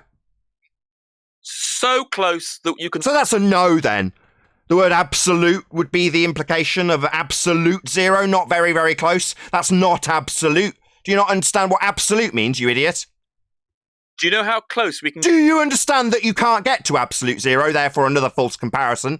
What, if we got to absolute zero, everything would stop in its elastic collisions? No, that never happens. Do you know why? Because entropy is absolute. You won't ever get to absolute zero to make your comparison, because that's not possible. What will happen is gas behaviour. That would be non-zero behaviour of gas, because we can't achieve that. Gas expands in all directions to fill the availability of volume. And if the sky was a vacuum, then that would be a volume the gas could fill. Now, Rumpus can't listen to any of this, so you can be damn sure that the next words out of his mouth aren't going to be a response to my rebuttal. Didn't we get to 3 degrees K? So you can't get to absolute zero then? So how close do you think I'll be? So you can't get to absolute zero then? So your analogy where if you get to absolute zero, things would stop. Yeah, but we can't get to absolute zero. Things don't stop. Gas will still fall in line with entropy. It'll still have an entropy increase because we can't get to absolute zero.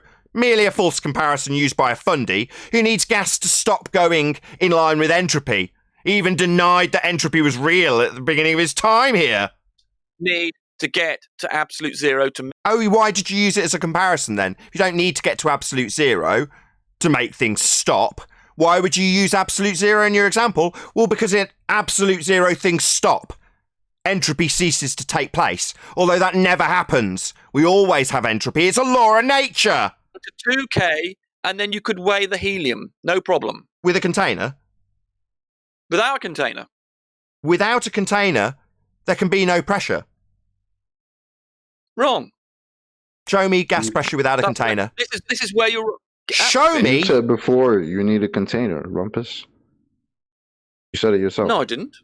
Without appealing Yeah, to you your did. fundamentalist religious belief in a sky vacuum that you simultaneously claim photos have come from, i.e. assuming it rather than proving it, without your fundamentalist belief that the sky is a vacuum, demonstrate gas pressure without a container. It's just that simple. Can Very you do simple. that? See, so you don't need a container for the atmosphere. No, don't make your fundamentalist religious assertion. Show us gas pressure without a container beyond your fundamentalist religious belief that the sky is a vacuum. Actually, you don't need a container. You just need a vacuum chamber. No, don't keep fundy muting and chanting that you don't need one. Show us gas pressure without a container beyond your fundy religious belief that the sky is a vacuum. And then you can measure the weight of... You're just fundy muting me so you'd have to listen to my request for you to demonstrate that which you have claimed. Yeah, what a coward. You'd think you'd just back it up, right? And you can do it without a pressure plate. If you go down to 2 degrees K, then you can just measure it anyway because it's not bouncing around so much. Did So you the only say reason you you don't have need a problems measuring container? gases You just need is a they're vacuum bouncing around chamber? at 500 meters per second. I missed that. What was that? Did you say you don't need a container? You just need a vacuum chamber? If you had a pressure plate at the bottom of a vacuum chamber, you could release as much helium as you So like. you do and need they a would tell you the fucking weight of container. the helium. So you do need a container, yeah. The vacuum Well, you chamber need is a to create a container. vacuum. It's a chamber around Yeah, it, in though, a chamber. right? Yeah. A container. That's all. But the atmosphere, but Earth doesn't need a container because it's got gravity. Oh, so appealing to your fundamentalist sky vacuum belief as the proof? Oh, man. Didn't I just say don't do that? Just like when you go on some scales. Just like I told you not to use your religious belief to justify your religious belief. Don't be a zealot fundy here. How dare you poison my audience with your fundamentalist religious zealotry? Don't point at the sky vacuum to prove a sky vacuum. Don't claim Earth has sphere-shaped air to prove sphere-shaped air. What kind of fundy zealot are you? You don't. You don't need a container, do you? Because you stop chanting. You don't need a container. You don't need a container. You don't need a container. When I get a moment, Nathan, address this weighing of a gas bit because it's a bit annoying to keep hearing. You can't weigh a gas, okay? You can make approximations, and you can pretend you can fill a balloon up, stick it on a scale, and pretend that you've weighed that. You don't do that, and in any kind of industry, that's not how it's done. Because you can't weigh gases, what you can do is calculate the number of molecules and use conversion tables.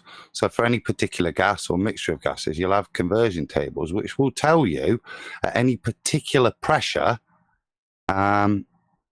within the container what that relates to, and with the volume of the container, you can then calculate Adam, how many molecules are Adam, in do there. you And from that, understand? you You could then put do a calculation. Oh, sorry, which will you got give interrupted by... Sorry, Adam. You got Yeah, I interrupted know, by a I know. fundamentalist religious zealot who needed to chant through your description of what's actually occurring with gas being qualified with pressure. My bad. Yeah, Sorry about the zealotry. Well, in any professional way, you have to do it like that. So you wouldn't be so stupid as to go, oh, I've got a cylinder here. The cylinder weighs 20 kilos. I'll put it on the scales. That's how much gas I've got, because that's nonsense. So what you do is if you want it, and fundamentally, you don't express gases in terms of weight. You express them in terms of volume and pressure. That tells you how many molecules you've got. But if you wanted to backwork that and express it in terms of grams, you could. But it would be a calculation. It wouldn't be you weighing the gas. You would measure the pressure and the volume in which it's contained, and then back calculate a theoretical mass value. Do you ever have to do this just out of interest? Do you ever have to do that?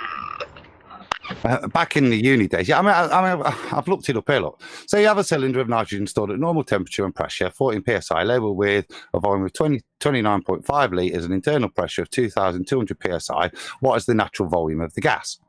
So they're things, yeah, you used to have to do back in the day just to prove you can, because it's more to do with formulation science and stuff like that. So when you have to do that, but that's how you would do it to be accurate. You wouldn't weigh the canister. Can I ask you a question, Adam? Can you do any of that without a container?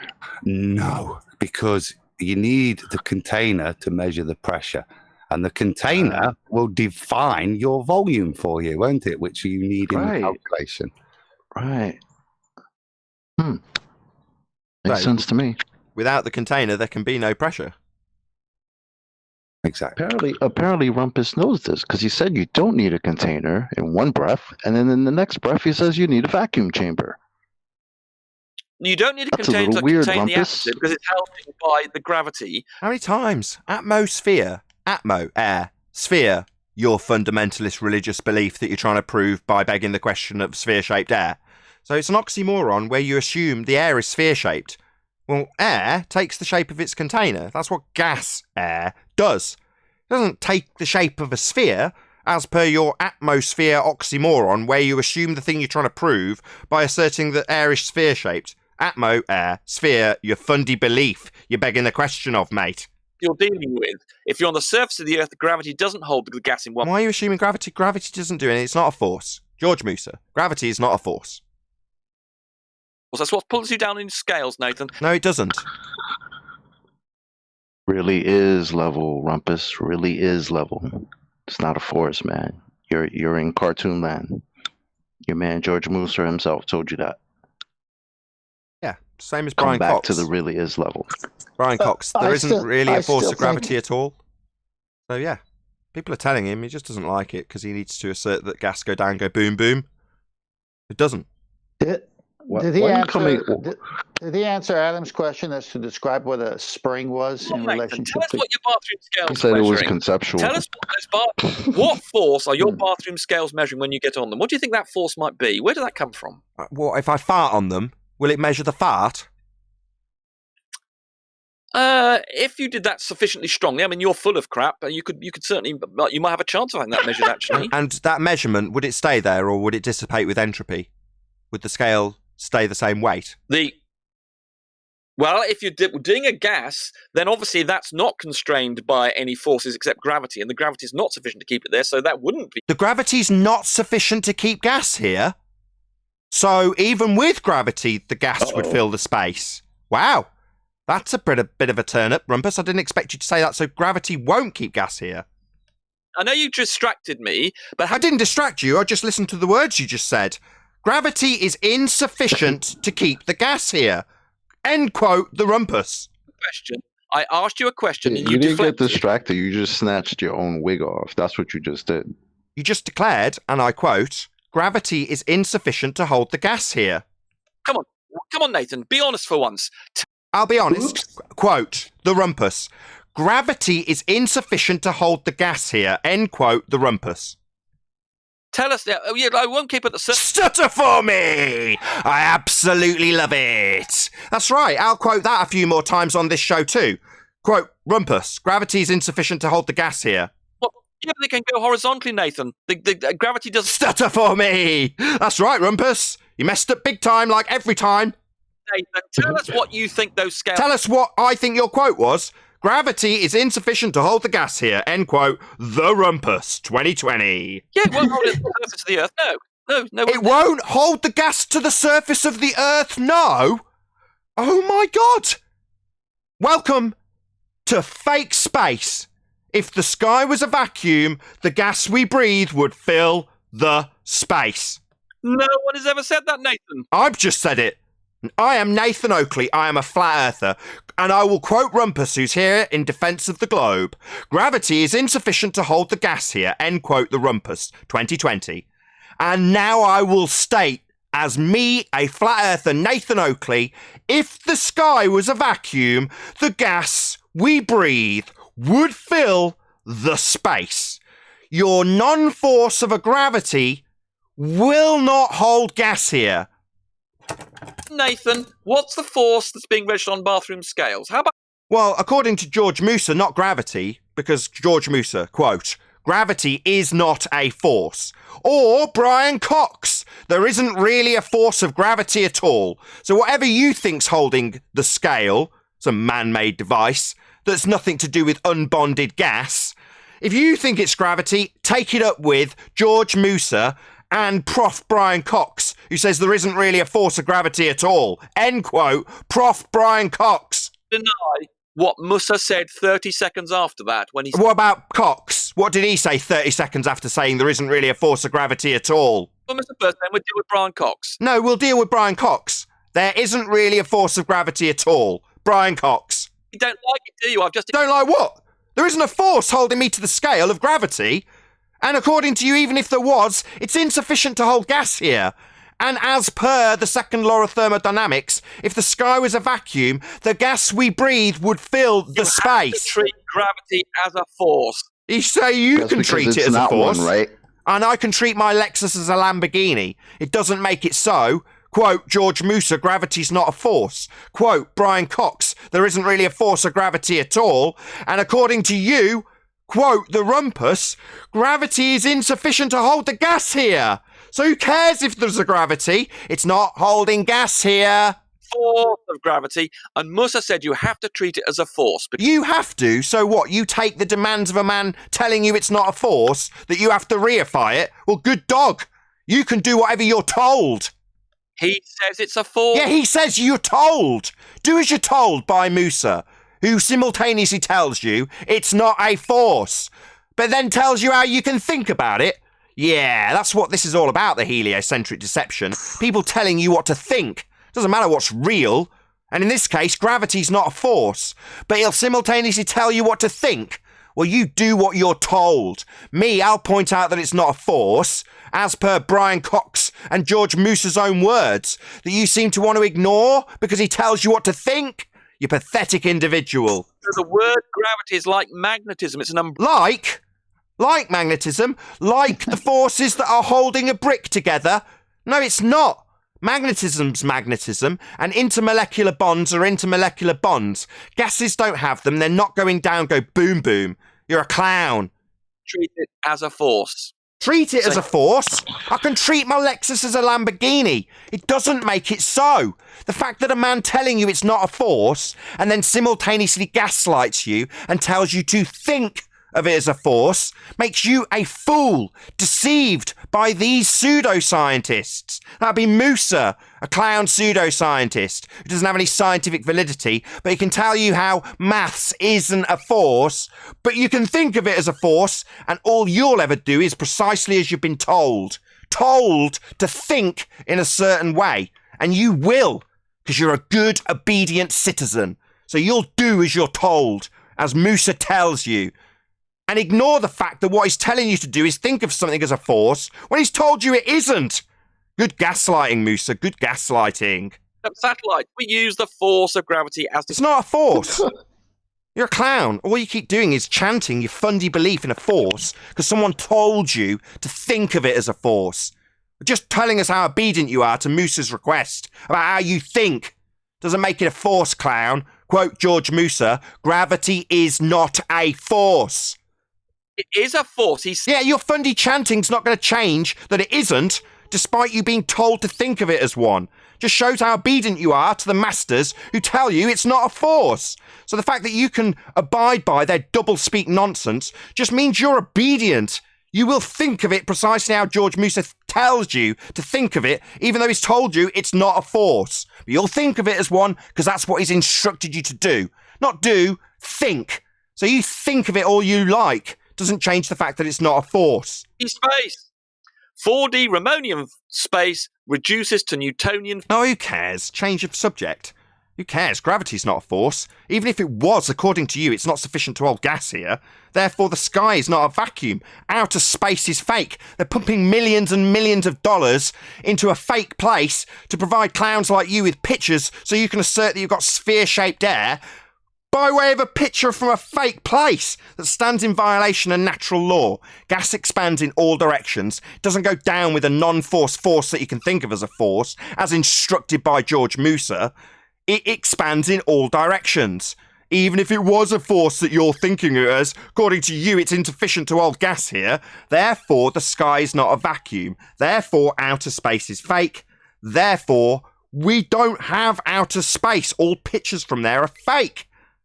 With that, I'm going to say a huge, massive, enormous thank you, first and foremost, to both Discord and G Plus panels for making today's live show possible. If you are watching on either Nathan Oakley 1980 or Nathan Oakley Premiering streams, however, stay tuned as there will be an after show to follow. Hopefully, if I don't press the wrong button today. So stay tuned if you're watching on either Premiering stream. I've been Nathan Oakley, and I'll see you all in the next video.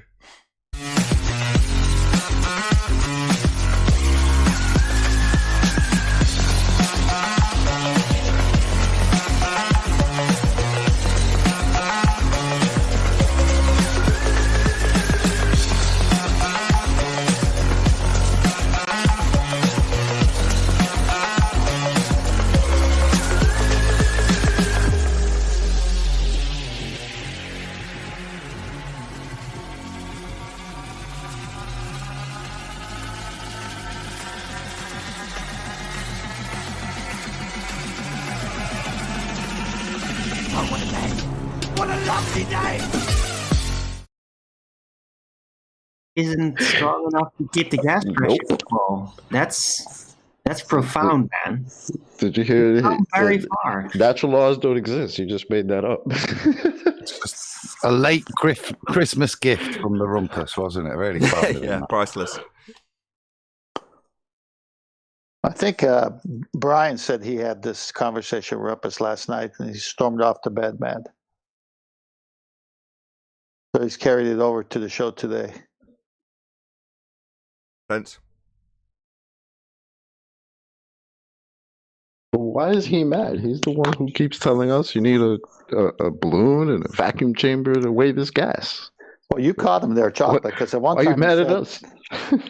You caught him there because at one time, Chocolate, you said, so you need 2 containers. Then the other time, he said, you need 1 container. And then at the other time, he said, you don't need a container. He went through the gamut. Yeah, well, you're a moron. You didn't understand the different aspects, did you? Yeah, it's just an ad hominem attack. Don't understand the aspects of needing containment when you appeal to your sky vacuum belief, but then making examples that require up to 2 containers just to make an example that still has gas expanding into the balloon in the second container that you've put around it. Yeah, gas still expands in all directions in all examples you throw at us, to simultaneously say you don't need containment, even though every example you make needs one. So, it's nonsense. So, Nathan, do you think liquid helium weighs nothing? Liquid helium? Liquid helium? Yeah. Liquid? So what? We're going to now talk about liquid when we're talking about the fact that gas has no intermolecular bonds? So what are you a clown? Sorry, do you think that ice cubes go up to the sky? Are you a stupid idiot that thinks that various different states behave like gas? So no, liquid isn't the discussion, you stupid idiot. Where did the mass of liquid helium come from? Sorry, liquid Do you think it isn't gas. gaseous form? It's just so base. You don't understand the difference between gas and liquid. So you're going to literally ask me how liquid behaves when we're saying gas would fill the sky vacuum. Well, what about liquid? Well, that's not gas, you idiot. Nathan, hasn't it? It's got the same weight as the gas you... Sorry, gas isn't liquid. Are you thick? Got the same weight as it you... Sorry, the same weight as a gas that expands in all directions? No, you see, you're talking about stuff with intermolecular bonds again. Liquid helium... Liquid isn't gas, clown show. Hey, Sleepy Warrior. How many false equivalences, man? About 5 First so a far. brick, and then somebody standing on a scale. Now liquid. We're talking about gas, man. Stay focused. Yeah. Yeah, you need a container to compress gas in order for it to become a liquid and go down, go boom, boom. So you can't get out of this container, Rumpus. Oh, and do you think liquid gas has got the same mass Sorry, as liquid gas? form of something? Liquid gas, did you say? Yeah, we refer to helium as a gas. So what? Liquid gas, you said. I have a slight problem with this liquid gas. Yeah? Like married bachelor? Of moles. Liquid gas, like married bachelor, right? Liquid's liquid, gas is gas. They're different states. Do you think... Do you understand the difference between gas and liquid? The same way... Do you think they're the same? You're a thicko. Do you need flat earthers to educate you that gases aren't liquids? Are you thick? Let Nathan overtalk you all the time. Yeah, well, I'll point out that we It's know a what gases fluid. are and we know that they're not liquids. They're different things. Totally different. You're just stupid. As the gaseous form of helium. Do you think that, Arwen? Why are you asking Arwen, you thicko? Fluids are not just doesn't make gas liquids. A fluid is another designation. Number of molecules of helium. He's not listening to you. He tried to respond. I don't think we should continue with this. He doesn't actually ever listen to I have us. one thing to ask him. When he said... Arwen, to answer that question, I don't know why he's gone all quiet. Just one from Come on, me, Arwen, please, speak up. Before the Do New you Year. understand? Hey, come on, Arwen, speak up. Do you understand? So he's not encouraging Arwen to speak. He's encouraging double speak obfuscation and disruption. Come on, Arwen. Blah, blah, blah, blah. Well, that's not encouraging him to speak. What a wanker. Yeah, get lost, wanker. I'm sick of this. You're not going to get a chance to speak to him, 10th man, because he won't listen to a word anybody says. All he wants to do is put forward his nonsense, chant that you don't need a container, make loads of examples with containers, also give us quite a few comedic declarations. Gravity's not sufficient to overcome the gas. Wonderful. Can I put it forward to the panel then? Yeah. Okay, so he said gas has springs. And then he said that the springs was a, what was it? Conceptual. Conceptual, thank you. And then he said, Oh, he's gone away. Excuse me. And then George Musser, Oh, 30 dearie me, he's seconds gone later, away. says, Oh, you can dear. think of it. So isn't that conceptual? Isn't George Musser saying the same thing, conceptual? Yeah, but I think I went let's not done a run, misquote has he? him, Tenth, because that's not fair. It wasn't. Well, he won't let me ask it was tiny springs, which makes all I'm the sorry, difference. Tiny Springs. Damn it. Is Arwen, like is little, Arwen, like has little Arwen baby gone? springs? Can someone Yeah. tell me if Arwen's actually here or not? He's gone, hasn't he? Damn it, yeah. Little Frightened off by baby that springs question. are Okay, easier what's to the new question on the No, table? What's no, someone Rumpus, asking me? I'm here. It's just as Oh, nobody was talking to you, Rumpus. We perceive you as a moron and don't care what you have to say because you're thick. So we don't care. No one was putting anything to you. You just assume, because you're a gamma dickhead, that everything's aimed at you. Arwen? Come on, Arwen. what? Yeah, hello, gamma dickhead. you Not did everything's say that. aimed at you. You just assume that everything revolves around you because you're a gamma dickhead. Happy to discuss springs. I'm more than happy to. No, He's a moron. we're talking about He you, not wants to the you. springs. Not putting anything to He you, wants to just talking discuss about springs. you. We're dissecting Rumpus, you chocolate. Hold snatched your on. own wig off like numerous times already. I don't even know why you're still He going. does it every time he opens up his incoherent pie hole. Yeah. Have you The heard the pendulums quote, do John? figure eights, man. John, Yeah, Rumpus has given us a gift for the end of 2020. What was it, Nate? It was Gravity is insufficient to overcome the gas leaving Earth. Yeah. Gravity, what's that? Some nonsense he made up that also declared as non-functional to keep gas here. not Yeah, sufficient. gas may be a reification, but it's not enough to fulfill its function. He's definitely taken over most of my top 50 utter train wrecks uttered from incoherent baltards. He's slowly taken that Mass over. change between the He's the star. You know what he said the other day? There's no such thing as natural laws. He said that He today. just said that today. He said that today. Did you do that today? He said it again today. Rumpus. law. There is no can we such get thing as confirmation natural law, on and I'll that? repeat it now. That's something you've made up. There's no such thing as Wow. natural Really? law. Okay, shut him up. Nothing. Shut him up. We made No it up, such thing guys. as natural laws. Here we go. Nathan Crawford, PhD chemistry. Titles of paper, Natural Laws of Science. Definitions and examples. Here we go. Natural laws describe how many parts of the natural world work. This lesson defines natural laws and explains the difference between laws and theories. Several examples from physics, biology, and chemistry are also used to illustrate different laws within natural science. Many different natural laws have been described over time, but all of them have a common link. In science, a law is a concise description of a natural phenomena. You, sir, are a Dunning-Kruger numpty dipshit that needs to be horse tranquilized, tackled, and then forced lobotomized. Thanks. There are the laws of nature. You are a science-denying twat. Yeah, get the fuck out of here. What? I don't even know why you're in here. Natural laws You're a don't moron. exist, but there are laws of nature? Is that what he's stating now? It's a double speaking, fundy zealot. That's what he is. So you're a science denier? I thought science What's the doesn't prove difference anything between the anymore. natural law and the law Put of that in nature? Discord for him so Well, everyone can natural see law it. is just something he's made up. But the laws of there You're are an idiot. individual laws like the second law of thermodynamics, the universal law of gravitation. Those are individual laws, but no one in science has Shut ever up. used the phrase natural law. Shut That's up, something you're that a Huey numpty made dipshit. up. He just made that up while having a dream one day, and you've fallen for it quite. Yeah. Right. Wow. So who sent me this? Somebody sent me something that I had on screen. I'll put it back up on screen. Was it you that sent this, Adam? Where'd you get this description?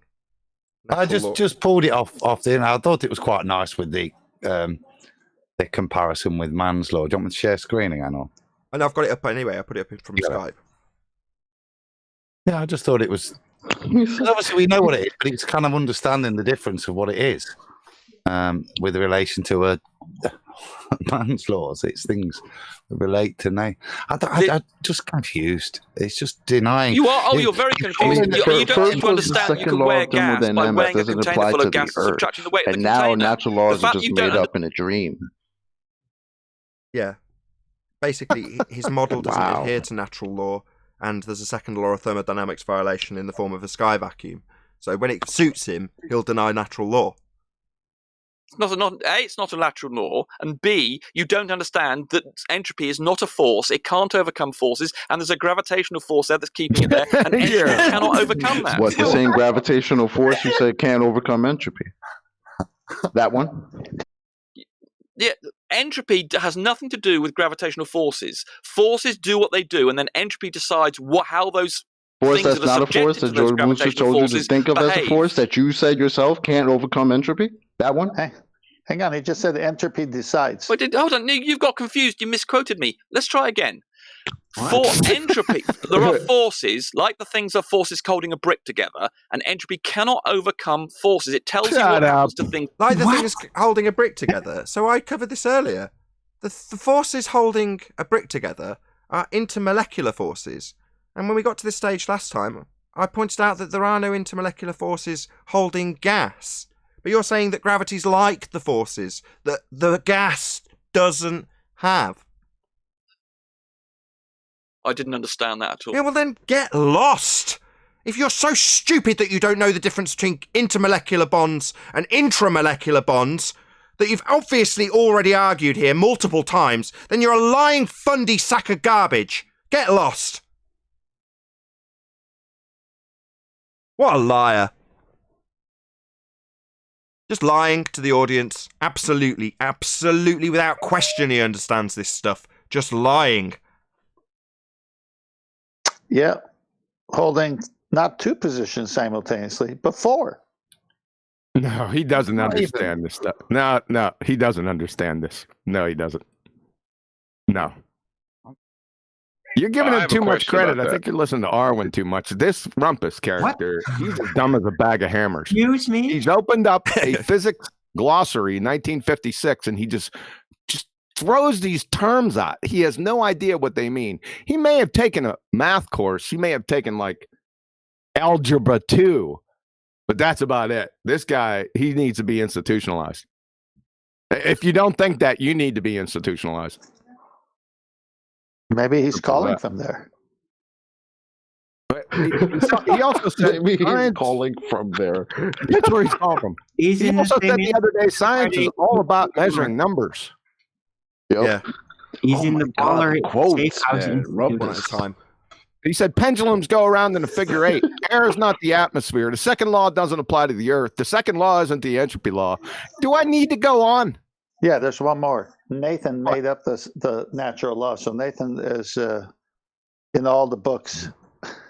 Hey, and don't forget, gravity is not strong enough to keep the gas pressure to the ball. Did he provide any of Einstein's field equations yet? Nope. Claimed to have posted them yesterday in live chat. No, but he did provide. He's been tiny arguing strings. the old and busted. He wasn't even arguing the new hotness today. No, he did. I don't know if anybody picked up on that.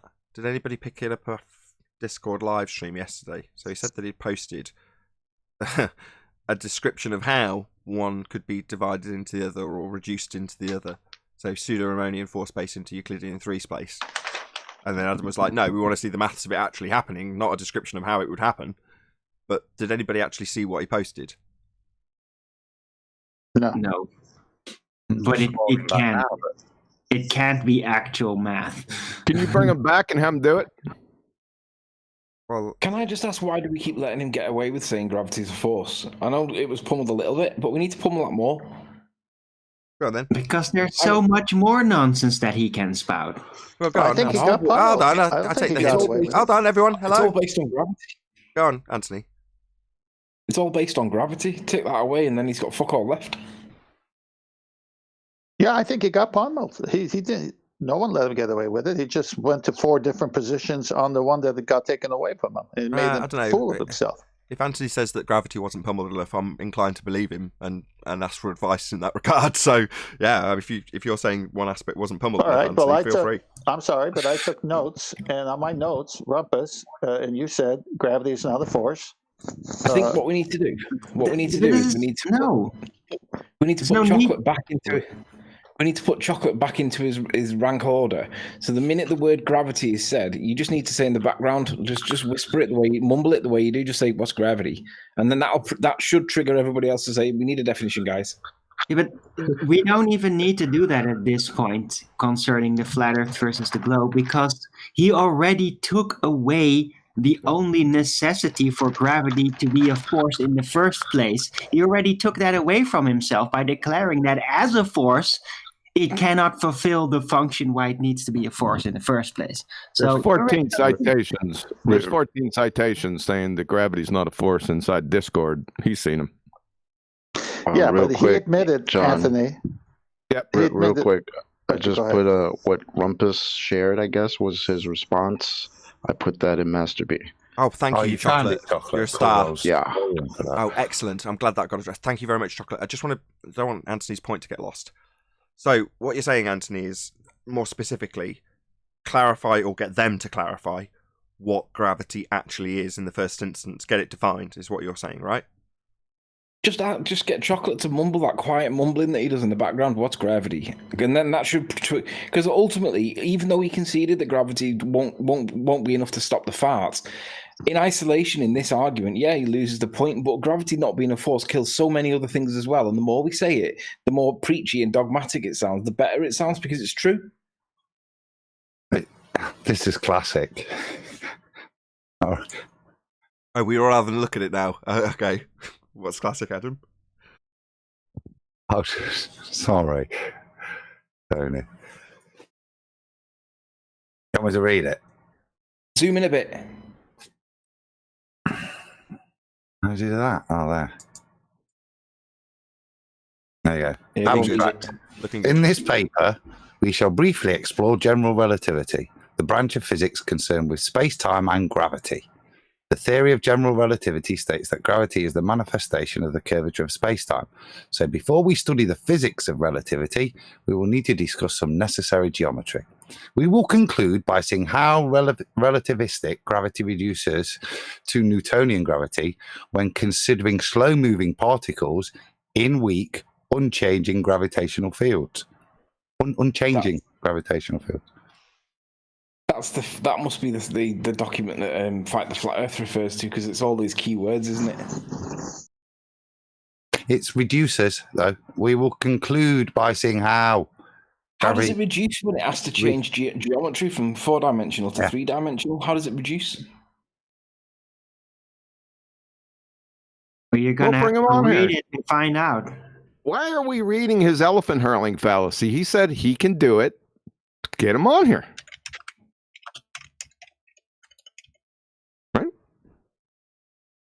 I still want to know how something reduces when it swaps from. I'm looking at his paper. Dimensions. I'm looking at this paper. Apparently, somebody, what's his name? Alexander Tallish? Apparently, he doesn't know what the universal law of gravitation is. Shocking surprise. Where's this paper from? Where is this published at? It doesn't have any. This is just the PDF. Where'd you get this? It's a PDF. It says Wow. chicago.ed. Big brain moment. Chicago.ed. Chicago.edu. Yeah. Okay. We'll get Rumpus on here. I'll bet you Rumpus doesn't know what the universal law of gravitation You've just discovered this paper that just derives Newton's law of universal gravitation from Einstein's thing. Yeah, it's an excellent paper. Yeah. Rumpus? Yeah, it's a good paper. What? Hello? Someone calling me? Rumpus? You were trying to say Yes. something? I was Are you just trying to saying explain this paper? that paper is a good paper showing you how Newton's universal law of gravitation is derived from Einstein's field equations. What is the universal law of demonstrated. That's gravitation? why Einstein. I missed that. You garbled and you broke up there. What is the universal law of gravitation?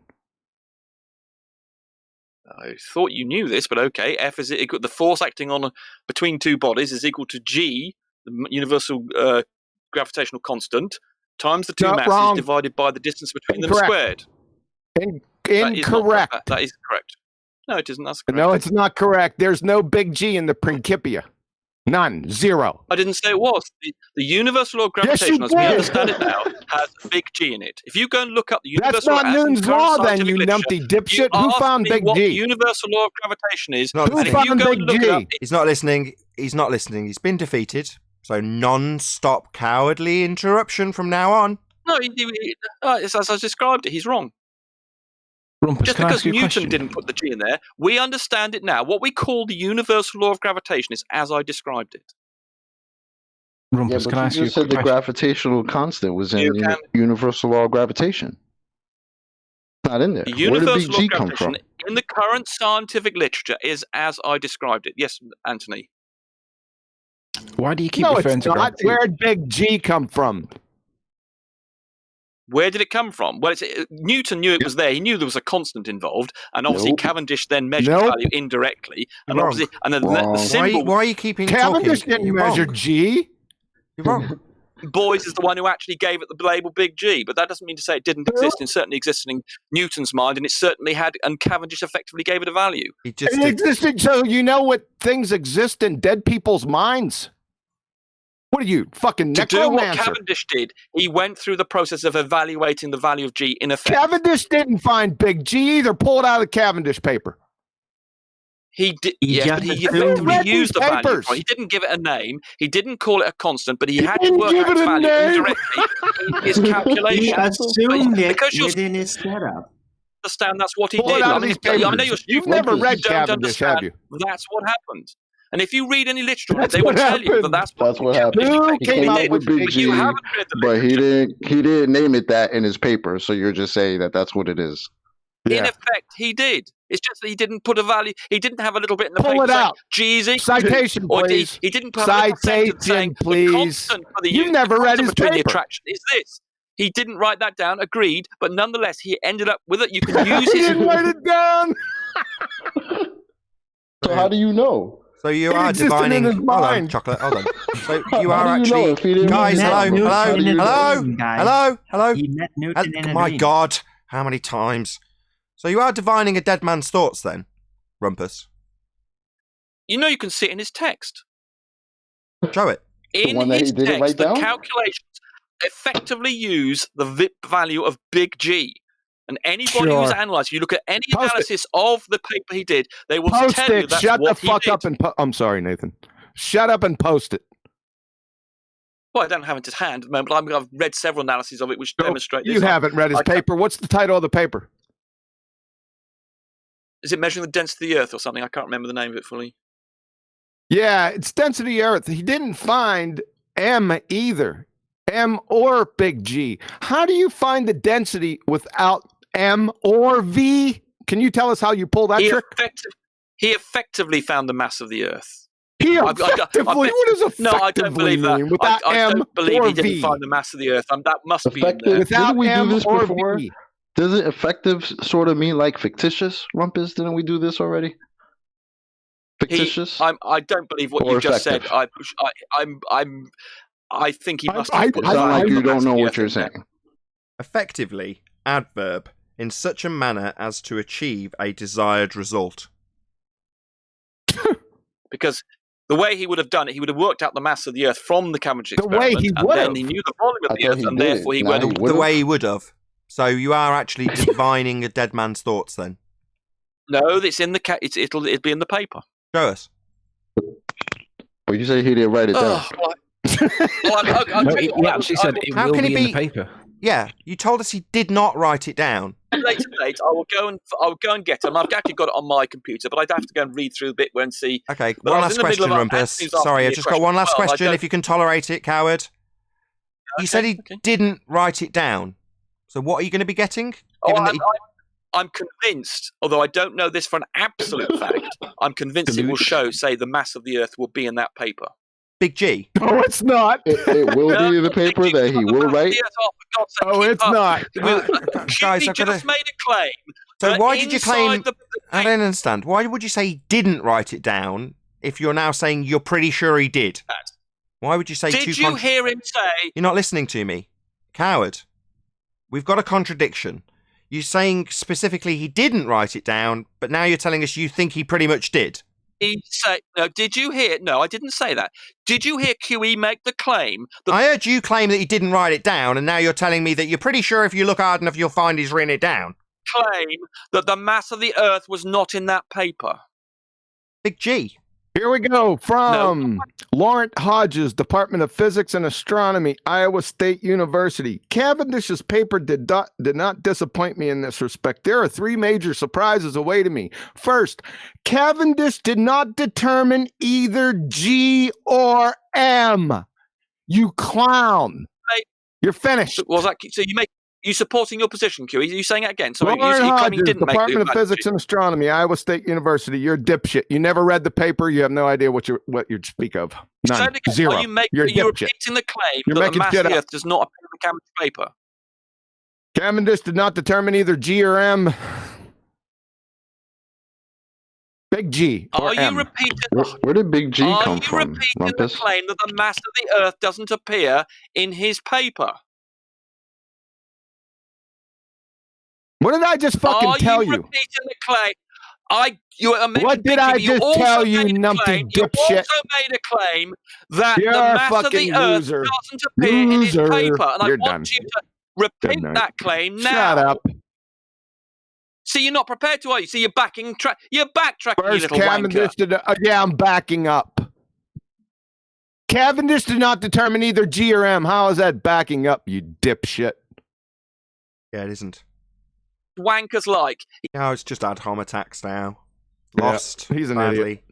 He's never read the paper. It's not written there. He didn't put it in text, but I'm going to go find it. And then he's conjuring. I'll be right back with it. The paper that he Conjuring didn't write. thoughts from long ago dead people and shit. You're scary, Rumpus. Yeah, you need to be exactly. horse In the text, tranquilized you twat. and then force lobotomy. You're- In the I text. think Rumpus is onto a conspiracy about what Newton was really meaning, And but he I'm never got prepared the I'm opportunity convinced to write by it down, and those Rumpus has absolute facts divine.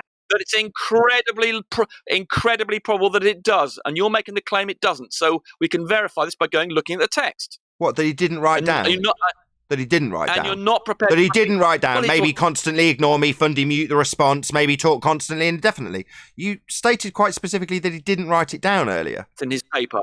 No, you're just going to ignore any response. I think it's time to get rid of him. He's just given up, basically. No, can't respond to anything, so talk constantly.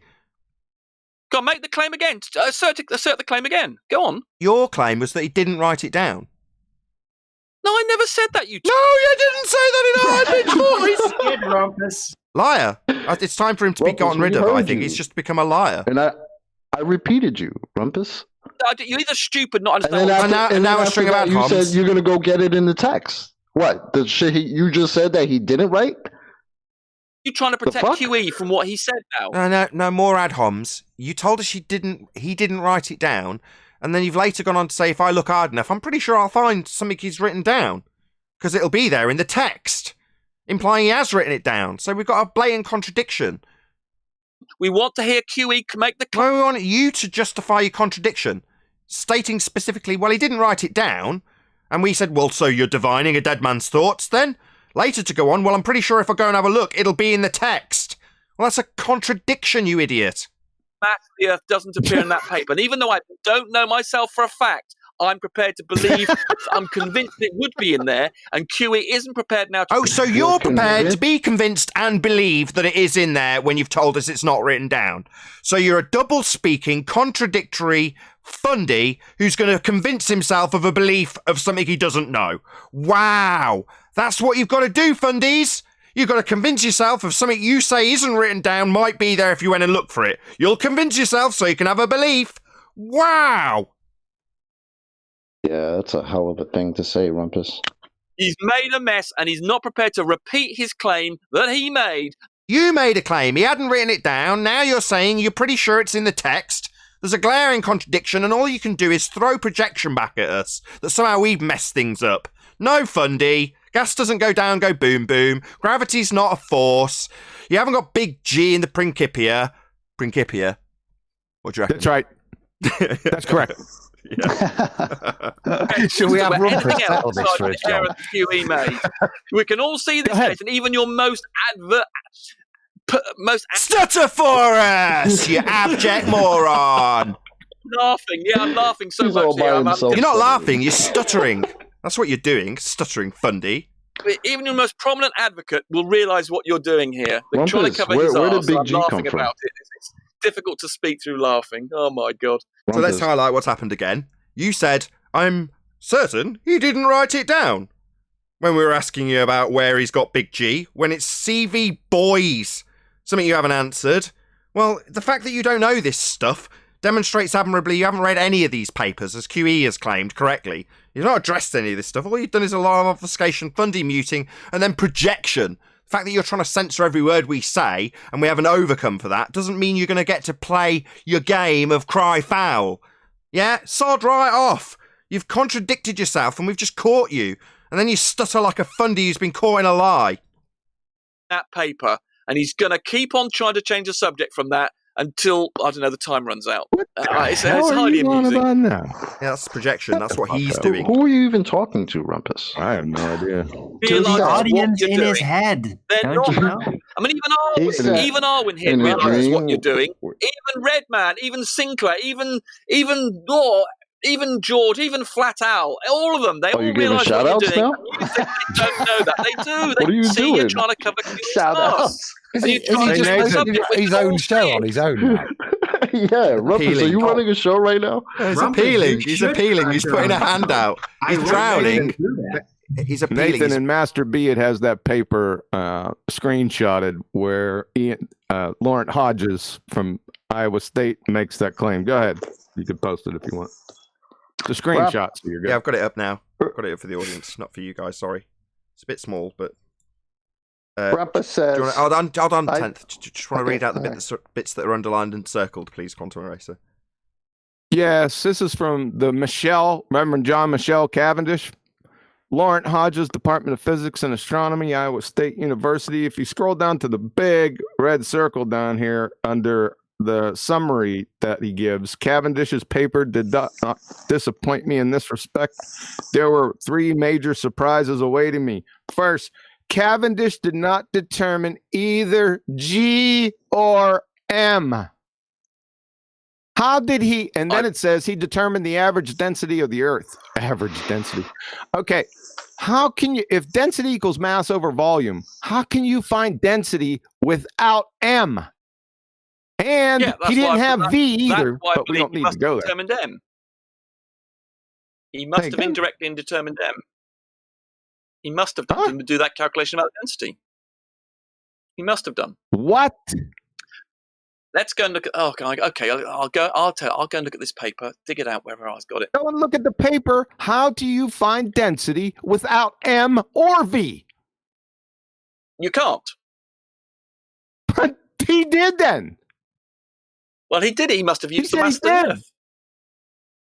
Hold on. What do you mean he must have used the mass of the Earth? I thought that's the thing he's supposed to be measuring in Cavendish. He told you, Rumpus, how he did it. He wanted to do the how number. He guesstimated it, Rumpus. If you read, look afterwards, it says which he expressed as a specific gravity or a ratio of the Earth's density to the density. So basically, he took the density of water and expressed it as a function of that. So he's just pulled a number out his arse, hasn't he? Then tried to sciencify it by saying, if I express it as a function of the density of water, it makes it sound like the number I've just made up was more legitimate. Well, it's not. How the hell, as John's saying, does he get this average gravity? That's the question. How does he sample? What's he sampled to get the average? Well, if you know the volume of the Earth, which he did, you know... How did he know the volume of the Earth? He knows the volume of the Earth because we know it's a sphere and we know its radius. Oh, so he knows because he's begged the question. So he's automatically assumed this spherical Earth, right? Well, that's not very good. That's just a begging the question fallacy. No, he's measured it. We can measure it. Well, you just told us that he already knows that it's a sphere. We've got many ways of measuring it, and there was an established value by his time. Yeah, but the volume of the Earth so that he can use it in his equation. Almond chocolate. How did he know in 1798? How did he know the volume? We know he didn't calculate the mass because it already says so right here. If you read the paper, this is plain to see. So how can you calculate what is average density to? But I digress. How did he calculate the density of the Earth without M or V, dude? Well, obviously, V is known from the fact we know the radius of the Earth. V and is mass not he must have known. calculated indirectly. I think what this guy is saying you're talking about is he didn't probably have a sentence saying mass is equal to this, but it would have been in the calculations that he did. Rumpus, would he have included in this average density calculations, would he have included his molten iron core? No, because he's working out the average density. You moron. So when you work out, how do you work out an average, Rumpus? Right. He worked out. How would you work out? No, come on, Rumpus, you moron. How would you work out an average? I'm trying to answer your question. You see how much of the proportion of your ball is made up of a molten iron core, how much is made up of magma, how much is made up of water. You add all of those up proportionally, don't you? And then you divide, you moron. Don't you? That's how you'd work it out as a proportion, wouldn't you? Question, you moron. I'm trying to answer the question, you moron. King of the morons. So, we know the volume of the Earth, because that's simple, because we've got the radius. You don't. Rumpus. Sorry, you just said Rumpus. Adam's point is that you don't know. Insulted me, Rumpus. Isn't that how you'd work an average out? Sentence saying, but it would have been in the calculations to get the total mass How of the Earth. would you work the average out? As I just described. That'd be the correct way, wouldn't it? So he's just ignoring you. So he's disclaimed that he doesn't have a molten iron core as part of this average for his assumption that he's on a sphere at the beginning of this presuppositional argument. But that wasn't the argument anyway. We're asking where M and V come from. A very simple calculation. But you only end up with the average density. Obviously, from that, he doesn't know anything about iron cores. He's just worked out the average density of the Earth from. So how can he have the average if he doesn't know anything about the assumption of a molten iron core that comes much later? My God, you're a moron. Oh, so that's ad hominem attack. So he doesn't have an answer to the position that's been put to him. Adam's making it very clear. You're saying no, he doesn't know about the molten iron core. So how can he take an average? He can't.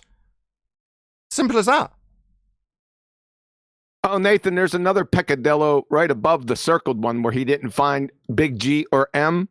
If you put it back up, go up to the top.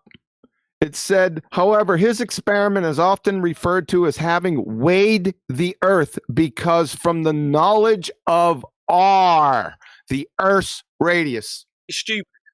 You are unbelievably stupid. It's just a string of ad hominem attacks. So if he's got R, then presumably he's going to be resting on the laurels of Al-Biruni, deriving an R value from a physical geometric sphere edge horizon that they don't have anymore. Well, that's a big problem.